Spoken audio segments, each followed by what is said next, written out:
Hey there, and welcome to episode number 30 of Killer POV. I'm one of your co-hosts, Rob G. from FEARnet and Icons of Fright. Joining me as always, to my left, drinking coffee instead of beer tonight, is Elric Kane. I'm drinking coffee because of how much horror I watched this weekend. I watched a lot You of enjoyed stuff. a lot of documentary horror. A lot of documentary horror. Right, so and you haven't slept. I have not slept. I've just been watching, viewing. You've been in Crystal like Lake Alex this entire from time. Clockwork Orange. I see. Yeah. So that's but why we'll get to that. All right, we will get to that. We have a very special guest star. We have guests coming in later, but we have a very special guest right now. The second, Becca is not with us this week. What is she doing again? She said last week. I think she's probably having another kid or something. Yeah, I think that's what it was. Yeah, they're she's popping them out left and right. Just why wait? Doing God's work. Yeah, exactly. No, we don't think she's pregnant or having a kid right now, but she is not here. But we don't know that she's not. This is true. We can neither confirm nor deny. She could be getting another PhD. I think there's a very good chance that's happening. There's a lot of theories here. I think your kid's getting a PhD. Inside her womb. Yeah, exactly. Yeah. So, of course, Becca cannot be replaced, but we found a very worthy substitute for the week from GeekNations, the Bloodcast. We're welcoming Clarke Wolfe. Hi, guys. Hey, Clarke. From the other show. Yeah. The other horror show. I know, the other woman. Yeah, exactly. Get comfortable. Yeah, right? Hi, guys. Thanks for having me. Yeah, of course. So if hopefully, I mean, one of the cool things about Geek Nation is especially over the course of the last several months, is they've been offering a lot of really interesting, diverse podcasts to listen to. And granted, I'd like to take credit as the first horror one because we technically were. Well, the Bloodcast started out as a TV thing, if I'm not mistaken. Horror TV, yeah. Horror TV. And then we were the horror guys. And I guess Scott Weinberg has something. Oh, yeah, he does. But I don't know if it's a full podcast. Isn't it a commentary show or something like that? Yeah. But anyways. I've listened to it a bunch of times. I just don't remember. Really? Right, Scott? But yeah, then Adam and Joe have the movie Crypt, which is really good. I actually have been listening to the last couple episodes. They just had Dave Parker on. That was a great episode. Will Barrett was awesome. And Ryan's been doing the Bloodcast. We did a little crossover episode several months back where he was on our show. We were on his. Cool. And then, when did you jump on, Clarke? About right before Comic-Con, actually. Well, that was my first, like when I was a guest. Right. And then officially, I think about 6 weeks ago, I was officially announced as that. But well, I don't know if I should say this or not. But like, this was in the works for a while. Okay. It was in the works for a while. Yeah, because I remember hearing the first time you guested on his show and immediately thinking like, oh, it's great when Ryan has somebody to bounce off of, and there's obviously chemistry. So we started talking about it after that. Yeah. So, and it was fun. It was really fun. It's really neat because I've been like a fan for a long time, and I've done a lot of generic hosting in general. But as a horror nerd, it's kind of really cool for me to sort of veer off into this world. And I'm like really, I say this all the time, but I'm just thrilled to be doing it. Like cool. I love doing it. It's so fun. We we always enjoy coming every week. And there's a rumor that she was a little intimidated to join us tonight. That's because Elric's got his test ready for you right now. I do have a test to prove that you're a real horror fan. It's because I've been to trivia with you guys. Rutger Hauer films rank now. Come on. Buffy, and there's only one. right answer. Yeah, the only right answer is Buffy the Vampire Slayer, as far as I'm concerned. I would go Hitcher, but also, and if you want to hear, I was just asking her if you want to hear her top 5 horror films and Ryan's, they're going to both be discussing that on this week's podcast, and I will be very interested to hear both of you. Thank you. They went up. Yeah, the show we recorded yesterday, and the show is up now. So it's up. I heard it. Oh, cool. So we have a Facebook page now too, which is facebook.com/thebloodcast. Right on. So feel free to check it out. We post fun articles and stuff and things, and and we're obviously all up on iTunes. Yay. So yay! Cool. Actually, in that episode, Ryan calls us out at the beginning for not leaving him candy. The right kind of candy. The right kind. Because there's a candy bowl here, and he's like, Killer POV, I'm calling you out.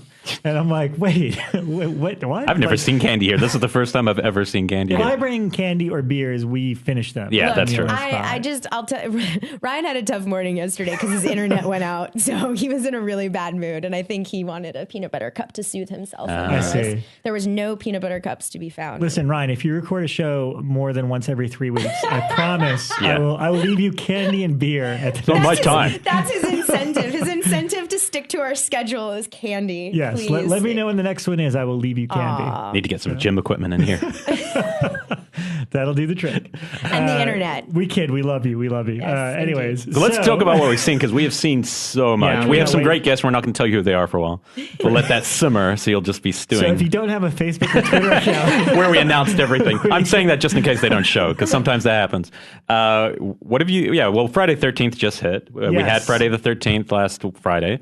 By the time you're listening to this on Friday. And at Jump Cut, we played Friday 13th and Friday 13th Part 4 on film, on 16 mil. Unlike the Arrow that did. Unlike the Arrow that was playing Blu-rays. But, you got to take it where you can get it.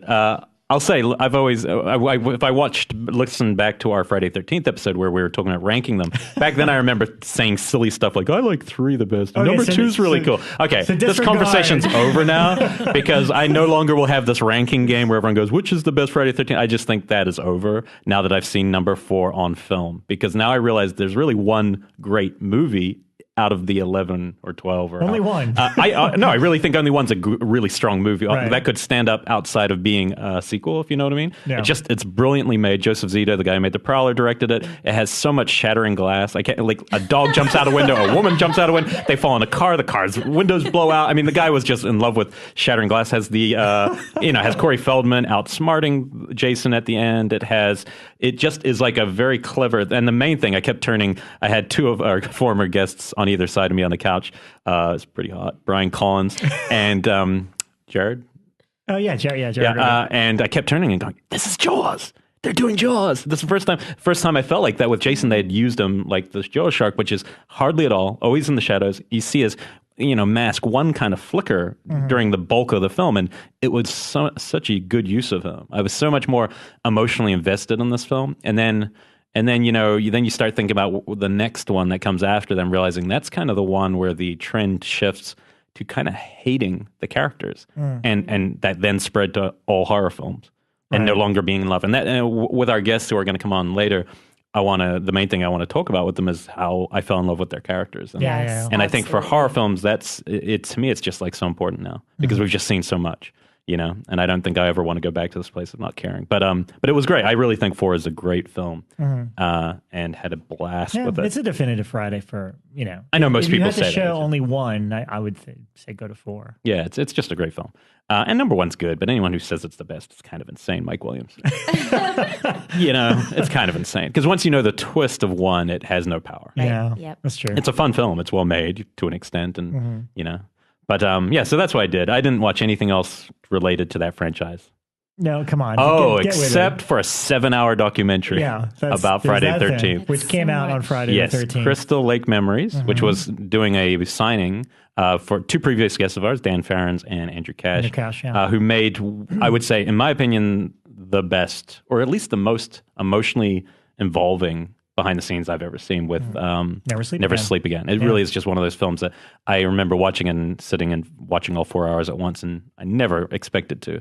It's just really well made. I did the exact same thing it's great. actually with Never Sleep Again, and I was surprised because when you see that runtime, it can be a little daunting, but it moves, and it really moves. And there was a story, an over story about New Line Studios, and I think that really hooks you.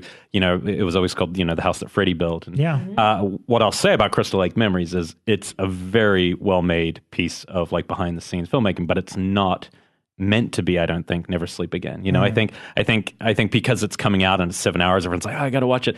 I think it's a real mistake to watch it the way I watched it. I think you just kind of get burnt out. It's really interesting. It's beautifully made, but because it's not about the over story, it's about chapters. Each one it's like it's self-contained. So Rob was going to watch it this way anyway, but I was tell everyone I would really recommend you watch each film and then you watch their chapter, because it's just going to be, that's the best way to probably get it. You know? I got it in the mail a few days ago, and I just watched the segment for part 1, which I guess is the first 20, 25 minutes. And it was great. I really was into it. It was super cool. I mean, I hadn't seen the original in a long time, but once chapter 2, I just stopped it. I'm like, nope, I'm going to rewatch 1 and then 2, and then, pick up a segment right after I finish the movie. Cause October's coming up. We'll go through all the Friday movies. It set the tone, and there is a lot of good stuff, and there's a lot of surprises in their story. There were a lot of stories I didn't know about. I wanted to hear about 5 probably the most, just to hear kind of why it went wrong and why it's, because somebody was trying to defend it to me the other day, saying it's like the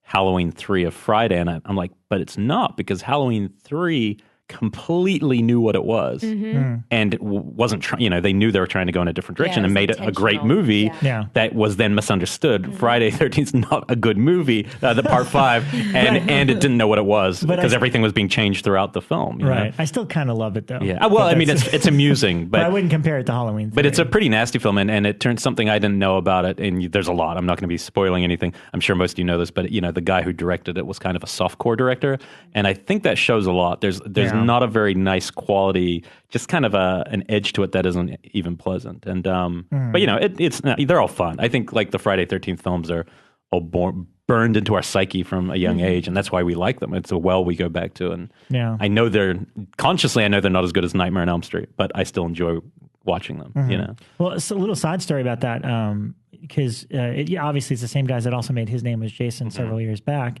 And I was living in New York at the time that happened. So I got to do all the New York interviews for some of those people. So I'm the one interviewing Betsy Palmer for the first one.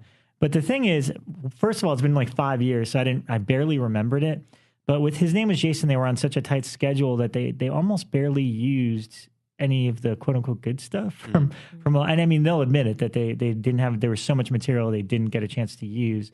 So it was kind of fun watching that first 25 minutes and seeing her pop up and remembering like that interview, like there was a good interview there 5 years ago. I totally remember when this now. Savini hosting the original, he hosted the original, and that didn't work. Yeah, for Corey some Feldman reason seems to, at least in what he's just what like I've the seen so narrator. far. He won't pop up much. But Savini, now that makes him a more interesting interview because he's not hosting, and I think that was really important because Savini's a good interview on this. It's, the parts they used him for, where he came back thinking he's going to kill him. Okay, but it was good. Yeah, I mean, look, it's a really comprehensive. I mean, it's like you watch and you're just kind of overwhelming how great a job, a meticulous job they did. Yeah, I think it's best if you're interested in what happened to all the actors because so many are in this. Like, people you just can't even believe, and then you get to see them later. It's fun. I kind of love that. I love when you grew up watching these movies, and then it's like 20 some odd years later, and you're watching an interview thing, and then that person pops up, and it's like, oh my god, there they are. And some of them are still so beautiful. Like Ginny is still just gorgeous, and she's like in number 2. That's a long time ago, and she still looks like great. It's nice. It's fun, but there's some stuff in there, that will, I think, really be fun for fans to discover. So they also told me when I borrowed one of the people who made its copy. He also said that if you order online from them, you get a bonus disc of 2 hours. I have the which bonus I can hardly disc. believe. I have no idea. 2 more hours. 2 more hours. So that would bring you up to 9 hours. Wow. Don't forget there's a commentary on there too. Okay. So you're not. So you can watch it again. Yeah, you're not a real fan because you didn't watch it with commentary. Yeah. Get out of here. I don't use the word fan to describe myself. I'm just a guy with a dream. Sure. But so that was the big I promised everyone I'd try to get through it to watch it. I really would say it's like, it's right up there in terms of most comprehensive behind the scenes I've ever seen. I'd just say it's a different package to Never Sleep Again. It's not about the story of the franchise as much as it is about each film. Okay. Good stuff though. It's cool. All righty. Yeah. And I know Clarke, well, we'll spin it around a little here. Okay. Because Clarke, I know what you saw Friday 13th. Yes. So I want to hear your thoughts on this because a lot of people are probably interested. Yes. Well, so I went and saw Insidious Chapter 2. And Insidious actually was, aside from Pacific Rim and The Conjuring, the movie I was looking forward to the most this year. Well, actually, that's mostly true. And then and then I remembered after I said that there was Gravity and Horns that round out my top. Yeah, Horns, I don't know if it'll come out this year. I wonder. It played at festivals, but I don't know if it will. I think, doesn't it have its release date already? I don't know. I'm pretty sure it does. I'm bad with releases. I'm pretty sure it does. I'm pretty sure it's October. Huh. Cool. It is coming soon, and we can look it up. But yeah, they just released the first clip, cool. and it was neat. But I'm stoked. Anyway, Insidious though, I was so excited because when I saw the first Insidious, I had been watching. Like, I'm a big fan of Leigh Whannell and James Wan, and I even Rob, you and I have talked about this with Dead Silence, and of course Saw. So when the first Insidious came out, I remember that critically it was really well received. It was got a really positive reception from just general audiences, and then but then they're like, well, but yeah, in the third act, it kind of gets a little, and they go into the further, it gets a little weird. Now, for me, I was watching Insidious in the theater, and I was just thinking to myself, the first 2 acts were almost like, okay, we've been on our best behavior. Can we go nuts right now? Yeah. And then it was like, okay, go guys. And then it was, oh, there's the guys that I know from Dead Silence and from Saw. So not that they felt inauthentic in the beginning, but you know what I mean? They kind of got off their leash a little bit. Yeah. So when I sat down for this movie, I was like, give it to me. Bring it. I know what's going to happen. And it sure enough was the third act. If you liked the third act of the first Insidious movie, you will like Insidious Chapter 2. Yeah. It is, I don't want, and I use the same terminology a lot, so forgive me guys, but I'm going to say it's like off the rails, but in a good way. In such a good way. My favorite word so far has been, and the only one that seems to work is it's bonkers. It is. It's bonkers. It's kind of bonkers. Ryan says kooky. I use the word almost, and I mean this in a good way. I mean this in the best way possible. Almost campy. Yeah. It felt like it felt like Whatever Happened to Baby Jane to me. Like it was just like they do a lot of things with the characters that weren't in the first one, and that's a lot more playful. And I'm not gonna say any give anything away, but some of the choices that they make are just so. I was seriously like slack-jawed when I was watching. When you kind of get into the further and you find out about the family and the ghosts and these things, and I saw what the thing was gonna be with the I don't want to give too much away, but please don't. I haven't seen I'm it not yet. going to give anything away, but I knew what the twist was going to be from the first time you see the ghost from behind, if that makes sense. Do you know what I'm talking about? Have you seen it, Elric? Yeah. Okay, you saw it too. Oh, Okay. yeah. I have a lot to say about it, but it's kind of, well, like her. No, I think you're saying a lot of stuff I'm thinking. Yeah. I'm beaming it to you right now. Okay, yeah. We're just like, it's a pick at yeah, we're doing it. So, but anyway, so I knew what was coming, and the whole time I was like, no, they're not going to do, this is not what's going to happen. And then it's what happened, and I was like, oh my God. It's really interesting. It's like, I think a lot of people didn't like when it went to the further, which doesn't make much sense to me. I think it's like liking just comfort stuff. Oh, I like comfort horror that's like this, and it's good, and it's tense. But when they went into the further at the end of the first, even though maybe they didn't have the budgets to quite pull it off maybe all the way they wanted, I think that's when it became an original fascinating movie, and it became them. Exactly. You know what I mean? It was because like you watched I came out of my screening, and one of the people in my group was like, "So what'd you like better, The Conjuring or Insidious Chapter 2?" I was like, "Are you kidding?" And they're not the same film. No, and also, well, it's like, that's like asking, "What'd you like better, Match Point or Annie Hall?" It's like, that's not. How can I even? You can compare. What do they have in common? That okay, James Wan. That's it? That's not enough. Well, and also Lee's voice obviously brings in the humor. And the humor of this one is really fantastic and purposeful. It's not accidentally funny. It's actually trying to be funny, and that's really cool. But no, I saw with Matt, another guy who I love seeing. He jumps like a girl in movies, so I always go with Matt if you're listening. And no different on this one. He did again. But the fun thing about it was it's like it starts out like we were talking about. It has a lot of homages. I assume they're clear, but even if they're not, they come through really well. But it just, the first 20 minutes feels like Stepfather. There's Shining in there. There's Poltergeist. There's all these, and really strong. And you basically, there's moments where we looked at each other and go, oh, I think people are going to hate this movie, but I'm kind of loving it. Yes. And I think my overall thing was like, this is an 80s sequel. This is the kind of sequel they made in the 80s where the person took what they did in the first, didn't just repeat it. They went crazy with it and threw everything at you, and you loved it. And I feel like a lot of people who aren't going to like it, it's boring to not like this film because it's so fun. You know, I also, my takeaway point, and I mentioned this on the Bloodcast yesterday, was when I walked out of that theater, I was like, can we do a drive-in screening of this?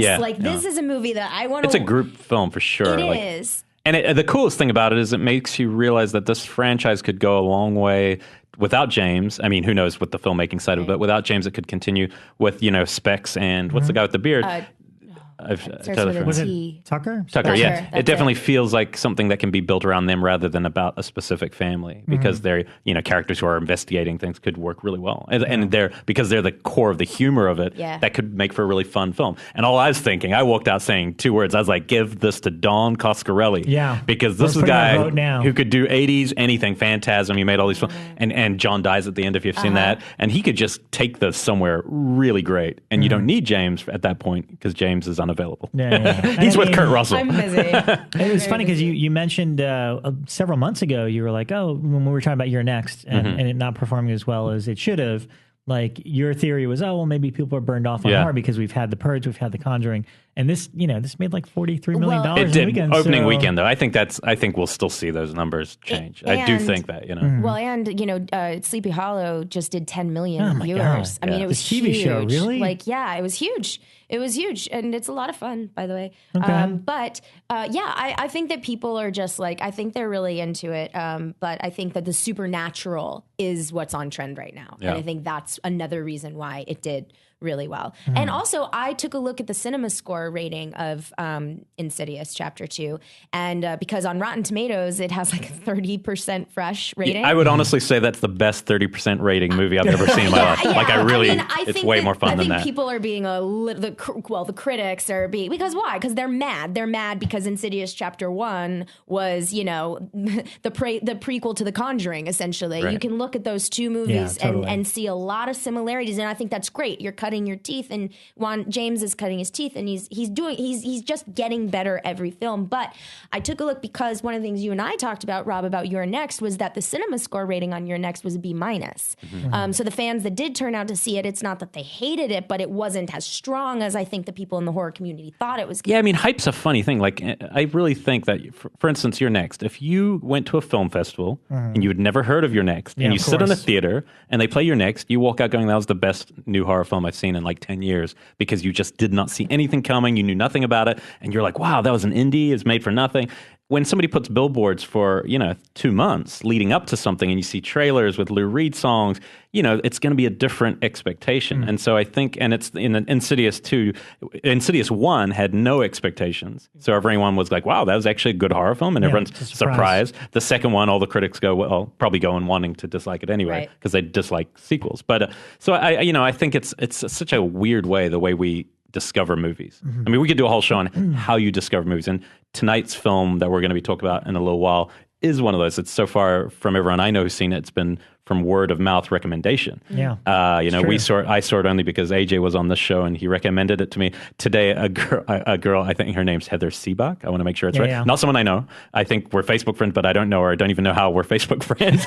She wrote on her Facebook today, looks like the film I recommended to AJ Bowen a few months ago was recommended from him to Elric Kane. And now, so I want to take some credit for that. I was like, that's pretty funny. Like, that is she had cool. listened to our show and heard that. So That's awesome. Yeah. So, and then I wrote on her Facebook and go, well, you'll like to know that the two guys who made it are coming on our show today. I'm going to still not tell you what the movie is. I'm going to keep it going. Oh, they know already. Damn you. But Rob hasn't seen Insidious 2, and he should. And No, but I did. I'll tell you, I did revisit the first one because I heard the first one is very tied into the second. Yeah. And the thing is this, I saw the first one, I don't know, a couple of weeks after it came out. So it came out, it was very hyped. Everyone loved it. And then I just saw it one afternoon with Sean Keller, actually. And I loved it so much. And I had such a great experience, and it scared me, and I was into it. It was such a great experience. I haven't wanted to taint it since. So I purposely have not watched it since that one time. But since the new one came out, I watched that on Friday the 13th, like in the middle of the day, and it still scared the shit out of me. And it still works. It was even better. I mean, because I knew how it ended, like it was just, and I hadn't seen it since, a couple of years. It just played so much better being able to pick up everything now that I knew exactly where it was going. Yeah. So I'm excited for the second one because I love all that stuff in the third act where it's like, into the further. And the one criticism I heard before I saw it, I asked a friend of ours, I won't name him just in case, said that he didn't like it. But he sort of must have seen the first screening of it, like before anyone else had seen it. And I said, why? And he liked the first one. He said, because it explains everything away in the first one. And by saying that to me, I thought he meant in that way that's terrible, when people explain. But this was totally different. This was connecting everything. I wonder if we have the same friend. It could be. But it was connecting everything in such a clever way. I had heard that too, and I thought to myself, oh, so it's like it's going to be a lot of voiceover and like, so this is the history of this demon and where they and it didn't. I mean, I guess you could use the word explanation, but I mean, it didn't feel overly like a monologue, like, oh, and now we're going to explain everything because we have to. It felt like, no, this is the world. Right. This is this world. This is this universe. Yeah. This is who these people are encountering and the way it works on the other side. So I heard the same thing a couple of months ago, and when I saw it, I was like, no, I don't agree with that. Yeah, no, I didn't. I think it made really smart connections. Mm-hmm. So make up your own mind. We'd like to hear what you guys think on our Facebook wall. I think a bunch of you have seen it. It's made a lot of money. I do expect that to drop off because I don't think it's from the word of mouth is going to be a laster. Yeah, probably. I don't think so. Probably do well around the world, Well, which is it's great. money and they're going to do a third Exactly, one, and that's- so. Yeah, and also they made it for what, $5 million? This one was $5 million. Yeah. I mean, like, you know, they And hopefully they'll make a spin-off TV show called The Further about haunted objects at an antique store and cousins coming. Oh no, different thing. Terrible. Yeah, but that's not all we watched. Well, I'd like to throw one out there as well. I saw a similar experience, a movie that I caught a couple years ago. Only watched it once because I loved it so much, and I just revisited it this weekend. Was a little indie film called Excision, which Well, we're going to be talking about indies today, so that's a good topic. Yeah. But that one came out a few years ago. It was Richard Bates Jr. Richard Bates Jr. His first weirdest movie. interview weirdest episode of Really? Inside Horror you'll ever watch. Oh, I'll have to go back and find that. He talks about going to Sundance and using bloody tampons, handing them out to audience members as his like distribution method. Yes. And he would get it his felt like he was mom? hungry. Yeah, and his I've mom heard was that really story. she's really disgusted by everything he does and promote it, so he pushes it further and further. It was a really off the cuff, because that show is a little more like, you know, it's not as laid back as here, and he was really just out there, Going and he was for drinking, it? bringing in his beer, and he was going for it. Nice. We should get him on. It was here fun. then. It was a fun. I did fun. a quick phoner with him for Icons of Fright, and he was pretty awesome. But if you haven't seen Excision, I mean, I don't know how to describe it. The best bet is to watch the trailer. And the original trailer was cut to 9 Inch Nails Closer, and That's right. it's got that whole. It's very much like May. So it's like, you know, what's the lead girl's Annabelle McCord From 90210. She's from 90210, but she looks like they kind of like uglied her up. Oh, for the Ryan movie. and I talked about this a few weeks ago. Yeah. She gives an amazing performance, but you watch the trailer and it's like, it looks kind of like, you know, like teenage angst at its best, and it's cut to 9 Inch Nails, and then you see like John Waters is her priest, and Ray Wise is the principal. Wow. Malcolm McDowell is like the math teacher or whatever. Tracy Lords is her mom. She's really good. She's actually my favorite thing about it was Tracy Lords. Yeah, I thought she was gave a good amazing. performance. Yeah, I mean, all these people are kind of cast against type and give amazing performances. It's the closest, to a Todd Solondz film, like closer than traditional horror to like Happiness or something. Yeah. Tonally, I felt it was very similar in a way. Well, the quotes I kept hearing about it before it came out that I thought were amazing were, it's David Cronenberg's Some Kind of Wonderful or Dario Argento's Heathers. Yeah, that's and I'm fun. like, yeah, that's exactly Pretty what good, it is. Yeah. But yeah, I revisited that and I thought, it still holds up. It's not for everybody. It's not for every horror fan. It's definitely a little off kilter. But if you like those kind of movies, then I think you'll really dig it a lot. I love it. I think indie horror is often that's the case. Like some of the stuff we'll be talking about today, often it really usually isn't. The good ones aren't for everyone. I think the whole point is because a studio didn't make it. A studio makes a film hoping for everyone to like it. Yeah, to like it. I think when indie people get their films through, they make it and it's kind of like almost like a dart going straight to a target, and it usually will hit certain groups more than others. And I think that's why you fall in love with some of them and not others. Yeah, that's true. I think that's a great way to think. Yeah, it'll be fun to hear some of the ones we dig. I'll just quickly wrap up I'm trying to think. Well, I saw Rob's movie. Oh, so I yeah. guess I saw Rob's movie I know. too. And we were planning, because full disclosure, we were could planning say a this. Psycho episode today. We were so prepped. I did so much Sorry. watching. And our guest couldn't come, but I'm sure they will at some point, so we won't tell you who they're. We'll do a Psycho episode eventually. But, But it made was, you guys watch not only my movie, but all the sequels, both of you. And I feel so horrible that I had to cancel well, that. I couldn't get number 4 to work on my DVD player, but No, because I wanted to borrow that next. it didn't work on my DVD player. I don't know what's wrong with it. Yeah. One I wanted to watch. Well, hold on, let's text Mick Garrison. Yeah, dear Mick, please. But no, Psycho Legacy was really good, and it capped off a week of. It took me to the 10-hour of behind the scenes mark this weekend. Wow. But there was actually quite a lot of what I liked about it most. It definitely felt like from a real, I could tell you're a fan's perspective, which was cool. But what I liked most about it is it reminded me how good as a franchise, it reminded me how it's almost like kind of a flawless franchise. It made, until it gets rebooted by Gus Van Sant, which isn't in your documentary. Oh, man. I wish I could add that chapter, but about the remake. But 2 and 3 are great movies. The That's why I need to see 4 again. I know someone at this table that'll disagree. Oh, you didn't like 2 and 3? Oh, I'm in trouble.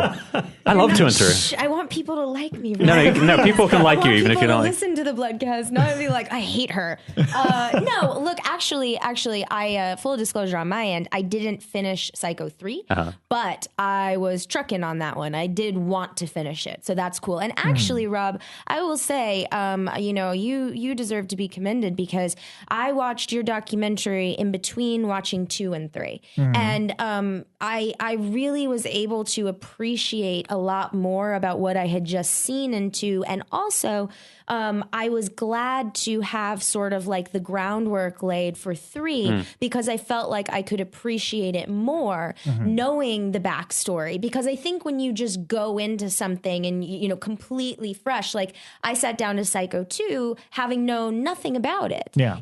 I knew Perkins directed 3, and that's why I think you and I had talked about that. Yeah. I wanted to see 3 because I was like, oh, Anthony Perkins directed it. I want to see that. But the second one, I was kind of like, I had no previous knowledge of anything. So you're going into it like comparing it to Psycho, the original. Well, I mean, I know better than to do that. But you know what I'm saying. I mean, I was kind of blind essentially, and so I didn't enjoy the second one. But then when I watched your documentary, I could appreciate the things that were coming out of that and out of the second one a little bit better. So when I watched the third one, I was like, oh, this is cool. I thought the woman who played the romantic lead in the third film, Diana Scarlett. Yeah, she was just absolutely charming and wonderful in your documentary, and I am enjoying her performance that much more because I've watched the doc. She's from the charming town of Savannah, Georgia. Yeah, well, if you're ever in Savannah, you'll meet her. I met her down there. From Atlanta. Oh, I went to school in Savannah. Oh, at SCAD. Yeah, SCAD. Nice.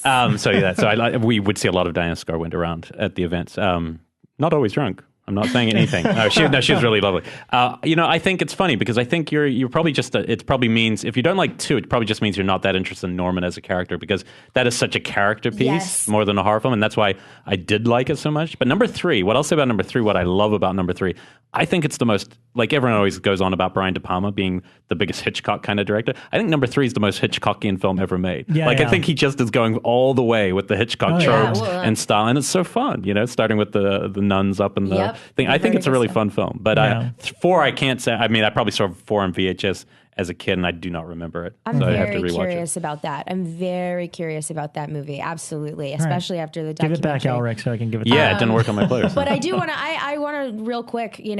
Since we have time. No, but I want to real quick say that I think what you just hit on the nail on the head about Norman and about because I started thinking to myself, okay.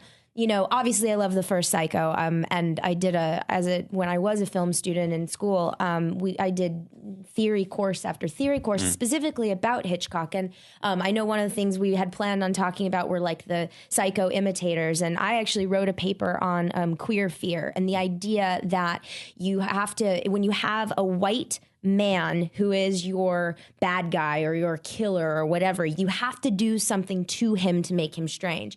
And so you're bringing in this Ed Gein thing.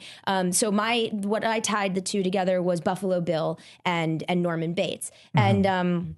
And so I'm fascinated by what makes certain franchises, connect and resonate. And so I was thinking to myself, I love the first film. The second one didn't resonate with me, but I know that this is like so beloved by so many people in this genre, or I'm sorry, in the horror world. And so I'm like, why isn't this resonating with me? Like, what is it, about this franchise that I'm detached from it. And I think that's exactly what it is. I think, and not to say that I don't appreciate Norman Bates or like have a sympathy for him, but in terms of identifying or in terms of like really hooking into that character, it's hard for me to do. Also because he's put front and center as the lead in number 2, and he's the character you're rooting for, which is very strange. Right. I mean, thinking back to it, it's hard to imagine how we could do that. It's hard to imagine how you structured a film which is horrific, number 1, if you think about it, especially when at the time it came out.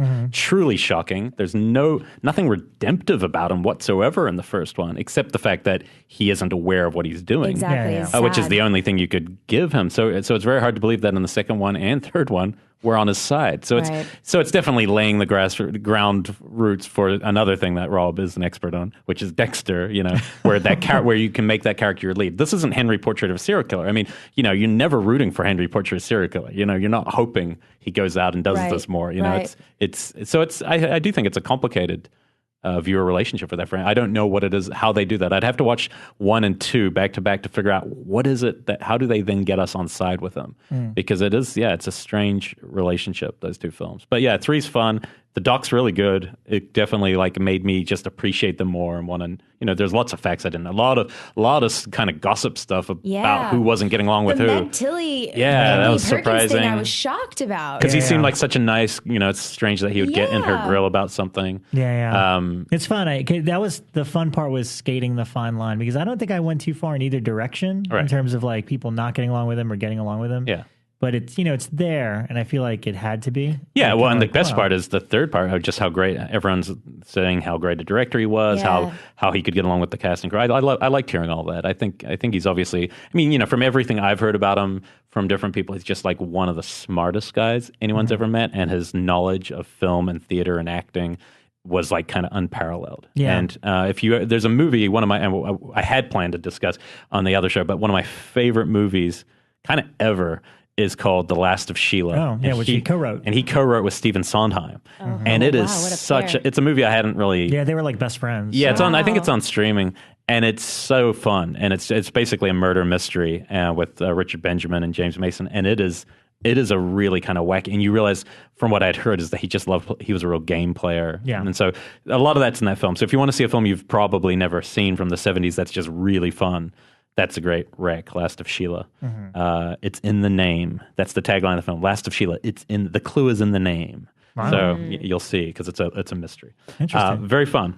Before we're almost at our transition mark. I have one last thing to quickly mention. That sure. I saw Jump Cut. On Sunday we had our first ever VHS swap meet, which was really fun. Oh. Very kind of strange. You were there. Yeah, I bought a Jump Cut shirt. Yeah, he did. He bought a Jump Cut shirt, and I got I paid $2 for one of the best films ever made by Monty Hellman on VHS, and I paid $20 for the first shot on Shittio film called Blood Cult. So if that tells you anything about the state of cinema, wow. But I haven't seen this film. It's a slasher film. It was meant to be one of the first purposely shot on video slasher films. It's called Blood Cult. I'm hoping to maybe play it because it looked kind of fun. But that was a lot of fun. And so we were doing this whole retro VHS thing. There was, it wasn't a huge crowd, but it was fun. And then we followed it up with the new documentary about VHS and both kind of how it's becoming kind of a retro re-interest rather than and just kind of the time period, and that's called Rewind This.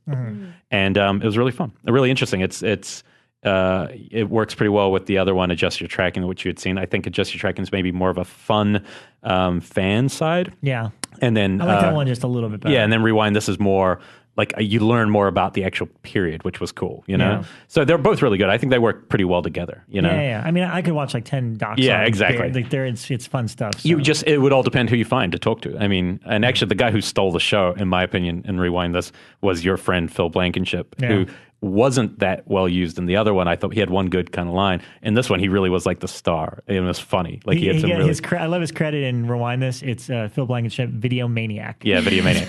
And we're in the process of trying to lure him on the show eventually. We don't know if he'll ever say yes, but if he's listening, I think, which he probably isn't, but we want to get him on to discuss film programming and being a video maniac. Right. That's our goal. But yeah, so it was fun, and hopefully we'll do more of that. We are gonna start a thing called Out of Print, where we're gonna have one night a month where I show something, not necessarily on VHS, but just something that is not available.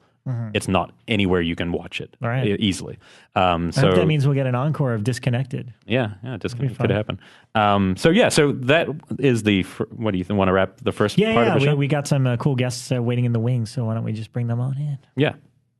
Okay, so we got some special guests in the studio right now. The movie that Elric would not mention previously that we already talked about on Facebook, so it's not a surprise at all. But intrigue goes a long way. The Voldemort, he shall not be named. Right, is Resolution. And yay! And with us are the two directors of the film, Aaron Moorhead and Justin Benson. Hello. Welcome. Hello. Thank you for having us. Of course, man. Actually, the movie has come up several times in the last couple of podcasts. It was recommended by one of our previous guests. Yeah, if I hadn't seen it, you guys wouldn't have seen it if I hadn't pushed. And if AJ hadn't seen it, I would never have seen it. And somebody came on our Facebook and said that they told AJ to see it. Yeah, and then was happy to see that I had seen it because of AJ Bowen. So there you go. The word AJ of mouth. Bowen, so I was just telling you outside, AJ Bowen said to see it. I went home that night. I saw the poster on art on Netflix, came dangerously close to not watching it because I didn't want to see a torture film. And I had only seen the artwork with the hand chain to the thing. So every time I've said amazing things about this film since seeing it, because I really genuinely loved it, I've had to preface it by going, well, I almost didn't see it because of shitty artwork. Then today, when I looked up your film, I saw the amazing artwork your film actually has, which completely sums up the movie and is beautiful. That was on IMDb rather than the Netflix art. So I don't know if that's a good point to start with. No, it is actually. Because it is a person's entry point into a movie. And it's a good recovery from shitting on our key art. So there's actually 3 posters for the movie, 2 of which I did myself. Okay. Which wasn't ones a bad do you think I did myself? I mean, if you did the torture one, that's not the problem. It's just what it says about the movie. Totally kidding. There's honestly, like, key art is important because it's an art, of course, especially like the guys at Mondo know that the best.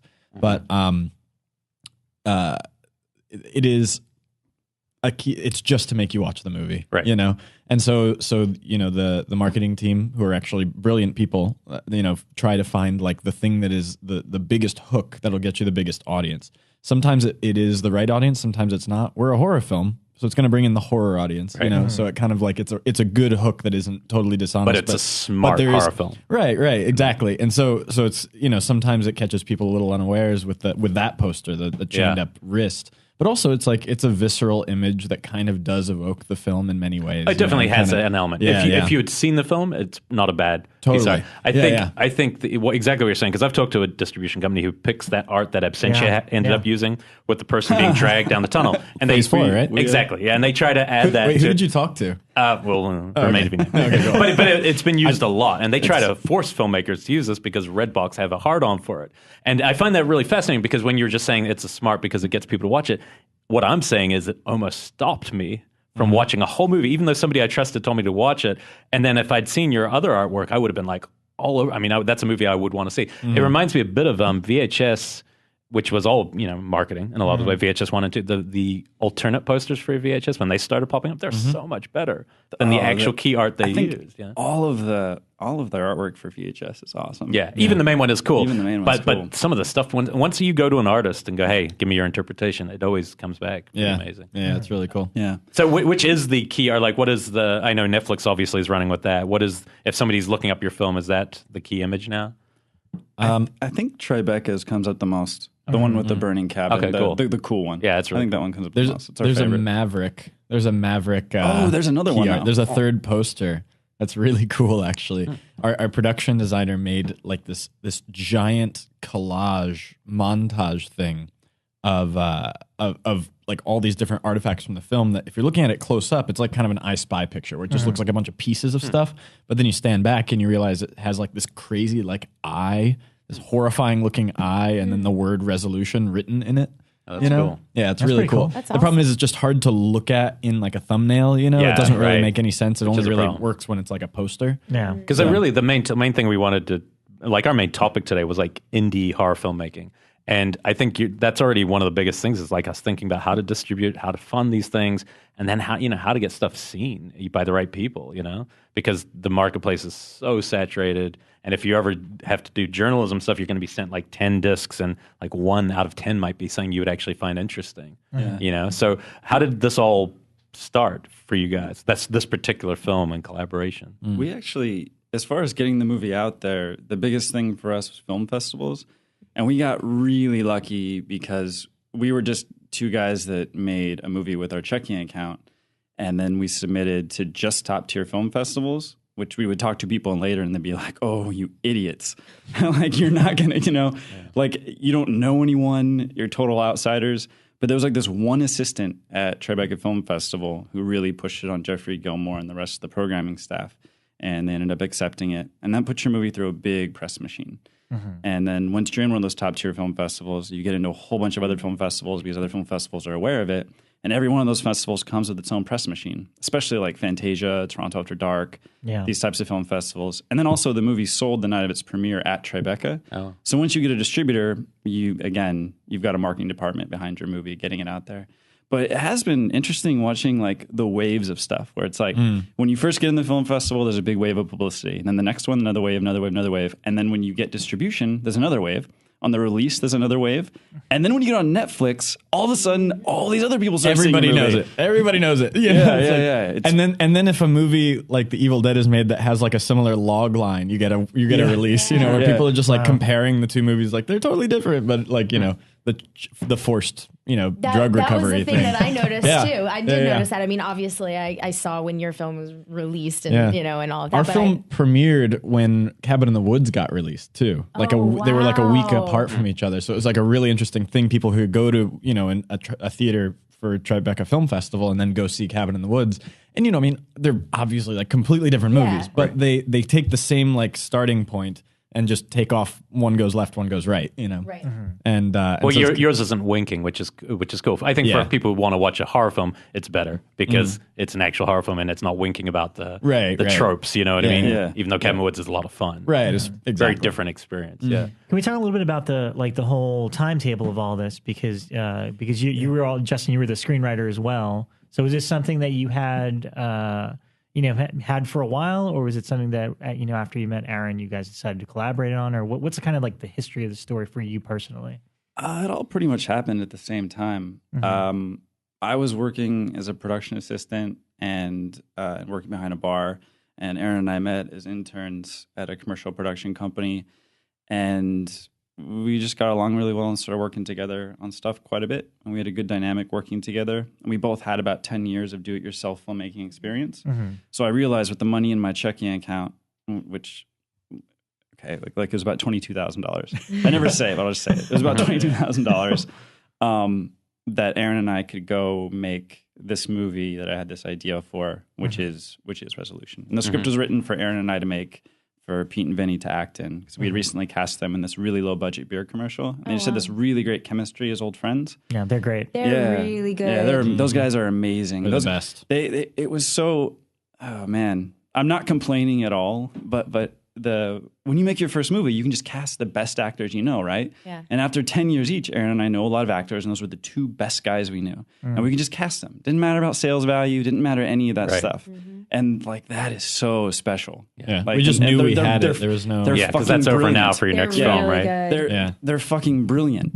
Well, something, but you guys weren't here for the first part of the show, and something I complained about a lot about modern horror is I saw Night of the Comet a few weeks ago, and I came in here and I said, look, the thing about Night of the Comet that I had forgotten was that you fall completely in love with the two characters. You don't want anything bad to happen to them. But you go back to Friday 13th Part 5, from there on, you just want bad things to happen to all these characters. Assholes. And it kind of infected horror. And a lot of movies, to me, it goes through Hostel, Saw, all these films where I don't care about anyone. And as soon as Resolution started, after about 10 minutes, the thing that kept me watching initially is, wow, this chemistry, once it kicks in, is so great. And I cared for them in the same way I felt about the characters in Night of the Comet. Like the two girls, I just liked them. I wanted things to work out for them. I just wanted good things, which is a great entry point to a horror film, because now suddenly there's a tension. And when you don't care, there's nothing. That's the thing. It's like everyone always says it. All filmmakers say it. Everyone's always like, character first. Character first, character first, character first. And then they like don't. And then they don't. Do it. And they don't. And like, but that's the thing. If you can just write unique characters that people relate with and cast good performers and rehearse and get good performances, you're most of the way there. Because then when people are really invested, then the scary stuff is so much scarier. Yes. The genre and fantastic elements are so much more effective when you care about the people. I just wanted to commend you both on the scene towards the end where they're sitting outside the cabin and they're looking in and they're talking. Like, so much of that's one take. Right? I mean, like I noticed that kind of stuff, because now especially, and I mean, you see, it's hard for directors who are directing, like, Breaking Bad to get away with doing one take of anything, when you have these characters, or any directors at all. I mean, so for you guys, for anybody to do that, I think is so hard, but to do it effectively and let these two guys go. And they're so, like, I'm just shocked anytime I see one take that's longer than 60 seconds. And the fact that you guys did it not only in a genre film, but like respectfully, you know, because that's something in terms of indie horror, one of the things that I kind of sometimes have a problem with is I feel like a lot of young directors and indie directors, they don't have as much respect for their audience as maybe I think they should. And that's just my own opinion. But I think that what you guys did was, I loved the movie. And I'm so glad that it was recommended to me to watch it, because I get intimidated by Netflix.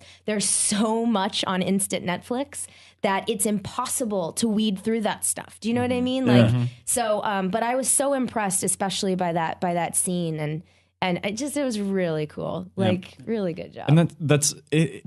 It's the simplest thing in the world that to make people fall in love with characters. You know, you just have to make sure you're watching real people. You have to know how to do that. But it's not like a particularly difficult skill. It's like, hey, sit down, tell a story. You know, like get to know each other. You know, that kind of thing.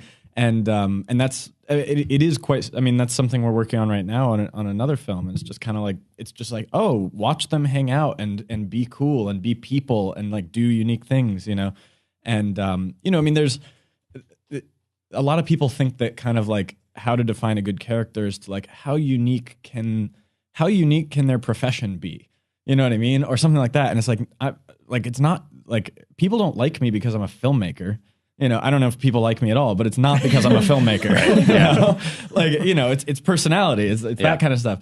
And you know, I mean, it's like, here's a good example. Like a down on his luck hitman sounds like a hilariously bad cliche, but then you go watch Kill List, and it's like one of the best like characters. Dude, you just love Kill List, so you know. But then you can go watch another down on his luck hitman movie, and it's the worst in the world. But people are thinking like, oh, a hitman, that, you know, or like a superhero that lives just like you and I. You know, he's got a girlfriend. You know, like that kind of stuff is like, it's not about that. It's about just like real human moments. You know, finding something real. I think you can build anything else around it, and that does make the scares that much scarier, and it makes it that much more effective. Absolutely. Yeah, and being smart is kind of rare maybe in horror films at the moment. You know, this has been a great year in horror, and so I'm definitely not going to bag on the genre this year, because this year I've seen just so many films that have been interesting to me, whereas previous years it's been hard to find, you know, a couple good films. But, you know, something like, I felt like Kill List was a similar, actually probably the most similar vibe to me getting into the movie, where you're watching it and you're enjoying it, it's well acted, and then something happens in Kill List, maybe 20 minutes, where they're having a dinner party, and then from that moment you are just completely in it. You are intrigued beyond, because you're like, oh, now I need to know, where is this going? What's the mystery? And that's a mystery, maybe is a better way to describe it. Yours is the same. It's like, you don't know in the first 10 minutes, am I going to like this film? Am I not? What kind of movie is this?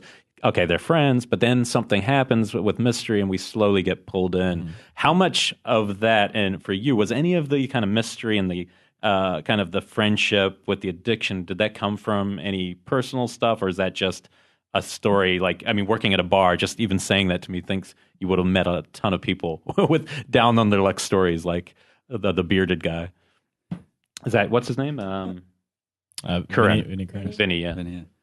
Not really. I don't have that much. I mean, no more than anyone else. Yeah. I probably had just as much friends as anyone else who have substance abuse problems, and you notice certain patterns in behavior, and but he's far gone, right? Like the whole point seems to be with his character, like he doesn't give a fuck. Even that was awesome, by the way. It's like the real speak, like the real, like, nope, this is my choice. I'm doing this. Yeah, I thought that was really cool. Yeah, I was like, I don't know. I feel like I've never seen another movie or story where the person with the substance abuse problem is just like, they don't have some like acute emotional trauma causing their addiction, which I think is like kind of unrealistic. Like, I know tons of people with substance abuse problems that I just said I don't know that many. And the ones I've known, like, I couldn't definitely point to some event in their life that's why they are. There's lots of people. It's like, I mean, they just like getting high, or like, he's the Joker of substance abuse.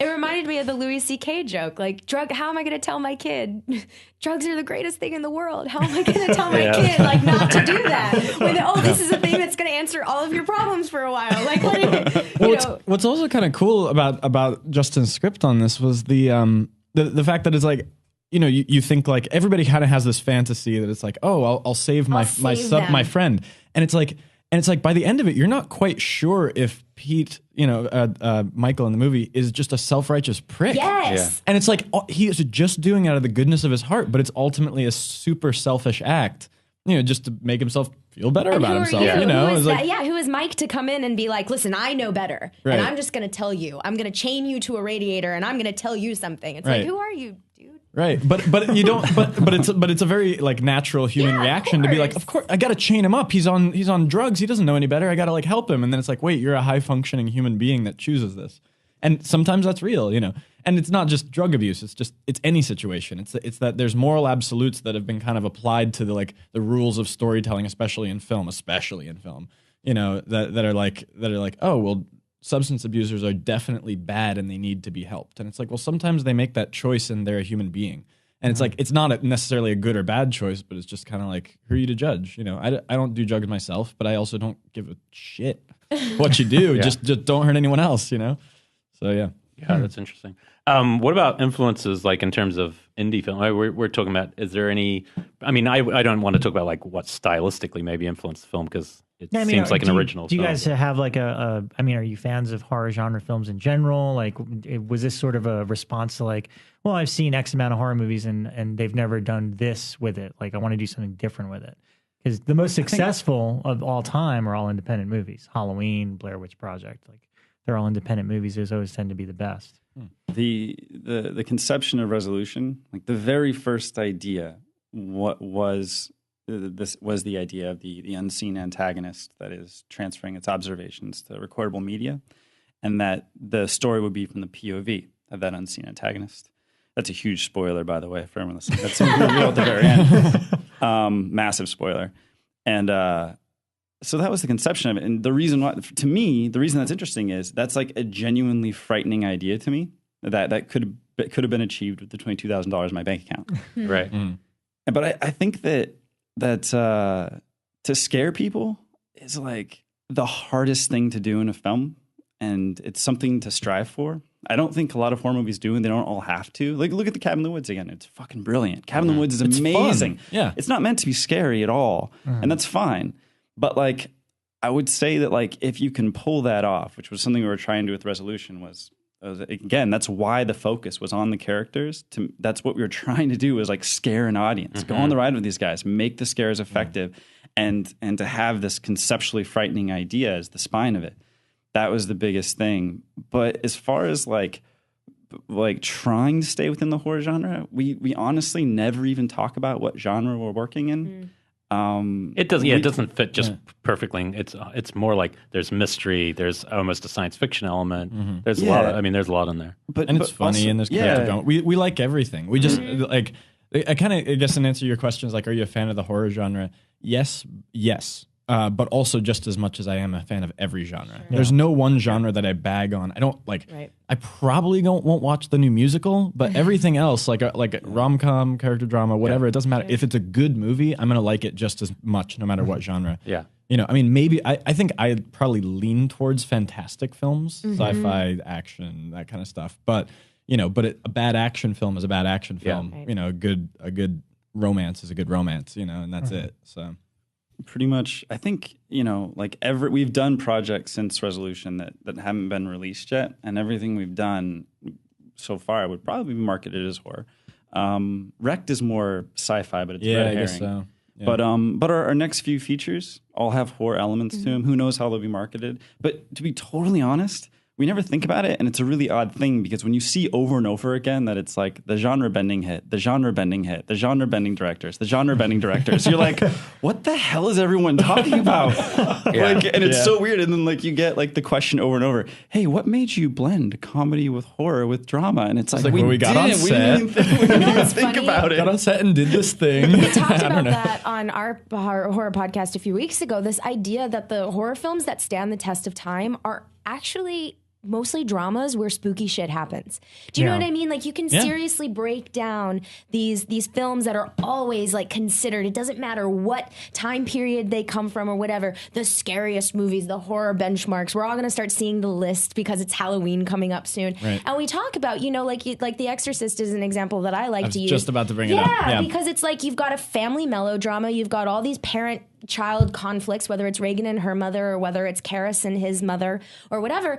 And oh yeah, someone's possessed by the devil. But, you know, like the point I'm making is that I think what you guys are hitting on is this idea that that is what makes these movies resonate with people, is the fact that you look at it and you go, oh shit, my uncle's addicted to something and like I'm really connecting with this, and oh yeah, there's this entity and all these other things. Like if you took out the horror element, do you still have a movie? Exactly. And obviously yours, you could. It could have been a buddy film. It could have been a road movie. It could be you could have gone so many directions. Yeah. You know. Yeah, it's just there's a relationship that's Exactly, like, right? That's Exactly. very much there. Right, and emotion is. I mean, does that put any pressure on you with the stuff you're working on now when you hear things like, oh, the genre bending?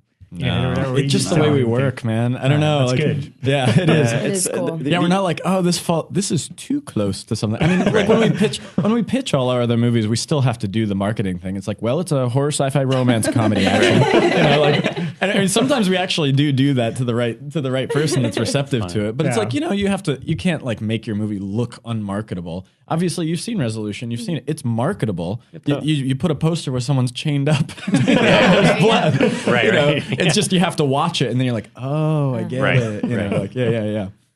You know, we actually have like pretty commercial tastes. Honestly, we like we like big movies just as much as small movies. They're just just good movies. Yeah, I guess. Yeah. So.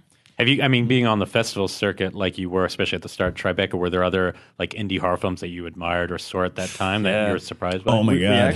It actually opened up our eyes to, you know, this exciting thing going on right now, where it's like, because of these new distribution outlets available, there are a lot more interesting horror films than ever before. Just genre pictures in general, I think. Because like Citadel, we dug quite a bit. That was that was my favorite of last year. I've met him a few times too. He's a good dude. Yeah, he's cool. Ireland. Kieran's a good guy. American Mary was obviously awesome.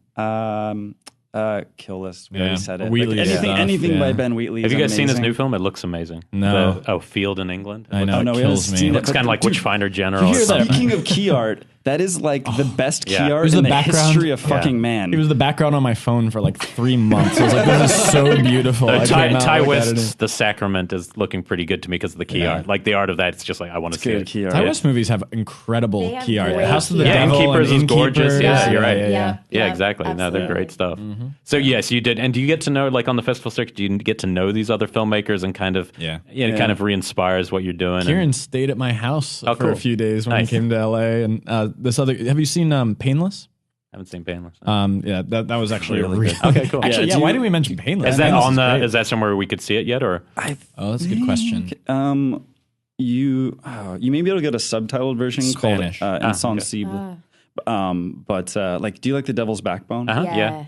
Okay, I hate to compare Juan Carlos's movies to anyone else's, but if you like that kind of like classy Spanish horror Yes. feel, like that's what it's like. Yeah. And if you like just kind of like a very, very fun horror comedy, Game of Werewolves was really fun. You said that was also Spanish. Game of Werewolves? Game of Werewolves. Game of That's Werewolves. a great One more title. time. It's got you'll be happy to know as horror fans it has practical werewolf. Okay. Yeah, effects. cool. Oh, guys, The Battery. Yeah, This yeah. year. I That's heard this about year, that but one. That's the Yeah. other one that you True. guys are being mentioned a lot with. To be Yeah, honest, yeah. we still haven't seen it. Me and I've seen it. oh, you have seen I love it. Oh, you just yeah. saw it. I thought you hadn't seen we it. met. No, I talked about it like we 2 met weeks ago. those guys, and we were like immediately like 2 peas in a pod. Aw. Yeah. Four peas in a. I can pod. see both your films as a great double bill. Someone for did it sure. as a double bill and did Really? it side by side review, both Oh, that's positive. cool. Wow. Luckily, that would really suck if it shit on one film. These guys will night never of- get along. That's fine. A night of bromance. Yeah. We met exactly we met them in Amsterdam appropriately, and then and then we hung out with them in Brazil for Fontaspoa, and then they told a crowd of people in Mexico, and we weren't there, that Aaron and I had just been married. We got tweets. We got like I was like, whoa! I got like 25 people tweeting And at it's me. all in What is Spanish. this? What does this mean? I was like, congratulations! Oh, this is great. That's funny. Felicitaciones. Oh, did we win? You know? That's awesome. I'd like to point out to Jeremy Gardner and Adam that we did win. Yeah, Right? you're here. You're winning. Eat it. Yeah. I mean, one of the people actually asked us online, knowing you guys were coming, and I think it's very true, is how social media now impacts indie filmmaking, especially in the genre, and especially word of mouth. I mean, I think we had one Twitter train, that train of love that went on yesterday. It was like AJ, mine. I had all these people's names attached saying, all these people kept recommending your film and everyone kept retweeting it. And suddenly there wasn't enough room for the names. And you realize like it's a different world. How's that impacted resolution and getting seen by people? Well, how do we know? Is there I don't know any if way there's to a way put a to- metric on it? I mean, Yeah, I'm not sure. It's interesting. I mean, Because you don't intend it, right? It's not like you've gone out of your way to use those as your marketing tools, right? yeah. I mean, yeah. I don't really Yeah. like Twitter. I just Yeah. do it. I do it because you should. Yeah, right. Facebook. I love Facebook. Yeah. And so it's just one of those like, oh, I mean, if I'm going to push something on Facebook, I'll push it on Twitter. If I'm going to talk about something on Facebook, I'll Right. just do it there too. It's just a formatting thing. It's just a usability thing. It's not like it's just like, oh, I'm just used to one and not the other. Makes me feel like an old man though. It's just so weird because I love technology so much, and then I just like look at Twitter and I'm like, It's like the cliff notes of ideas. You're just scanning and it's like, cheat Yeah. sheet. you know what? You end up meeting people who you probably wouldn't have otherwise met. You meet them a lot faster. Yeah. Like I was. It sounds so ridiculous. I was twittering with the filmmakers of Insidious last night because someone had done a double feaar, and then so I was like, "Oh, I'm sorry, Sinister." And Scott, Derek, yeah, and that's so horrible. The writer's name. Masseron. Yeah. you should edit that and Edit make him nail the name. Yeah. But yeah, I probably would never have any interaction with those people if not. Like eventually I would, but Right. but over I Twitter. know that feeling. And there's another one too where it was like, we were like, we found out that like Marilyn Manson had like watched our movie at his house through Twitter, and like everyone really liked it. So that was cool. It was really cool. Yeah, it's unique insight. Yeah, it's weird. Yeah, we definitely like it. It's not a chore. Yeah. It's just kind of an additional thing that we can do. Yeah. We love pushing our film. We don't love like just randomly bringing it up to everyone we meet, but we want to make the most of it. I mean, we had something that was relatively successful and for such a small And thing. it's good, And we wanna guys. push like, it, I mean, you know? like I wouldn't be like, oh, it really sucks, but I'd be less enthusiastic. And I know you don't know me, so you don't have to believe me, but like, it's really good. Wait, So- I don't believe you. Is it good or is it bad? It's really good. Oh, come on. But Well, no, they but- didn't ask to come on the show to plug their film. No, they didn't. We contact them saying this is a film we're interested in. We want to talk about And it. So what I'm saying by getting at that is also just that I would be like, you guys should be proud. You guys should I would hope that you would enjoy pushing your film and talking about it because it's good. So Well, also, like, the there's pushing that. of the film is less to do with like, hey, look at my film, which is important too. It's also we have another film to make. Yeah, right. And that's part of it. Yeah, That's part of it's like we can't make another film if we're not staying relevant and people aren't seeing our first one and seeing that we're like, oh hey, we're capable filmmakers. I mean, at least I hope that's what they think when they see Resolution. And at the very least, we're capable at making you like two people very much. And so we can kind of. Well, I think, it seems to me that the accessibility of Netflix streaming and the way the word of mouth spreads on Twitter are two things that together are going to work really well to get a lot of people who may not have rented it, like with a hard copy, or who might have just heard from a friend. It seems those two things are working really well together, I think, for you. And that's why I think indie filmmaking now is just that it's such a unique place right now. You know? Netflix is probably the best thing that's ever happened to movie watching. I don't know about the financials of it, and I that'll probably either get better, get worse, smooth itself out, whatever, because it's obviously, It'll get more complex probably. But. Probably, yeah. But it Yeah. caused the world's biggest upset in Yeah. indie film, when it came out. It sank Blockbuster, right? Yeah. And what's really interesting is you can go over to Europe and some people are like, genuinely, nowadays, are like, what's Netflix? They have never heard of it. And that happened one, like maybe 2 times or something. I just mentioned Netflix offhand. They're like, what's Netflix overseas? And I was like, oh, guys, there's a storm a-coming. You don't know it yet. Just wait. You don't know it yet. Like, it was in Sweden. I was like, the Pirate Bay is doing well here, but Netflix is pretty awesome. I promise you, it's gonna, But yeah, it is really nice to talk to someone, and if they haven't seen your film and it comes up, you can say, just go watch it, and assume that they can go watch it that night for free.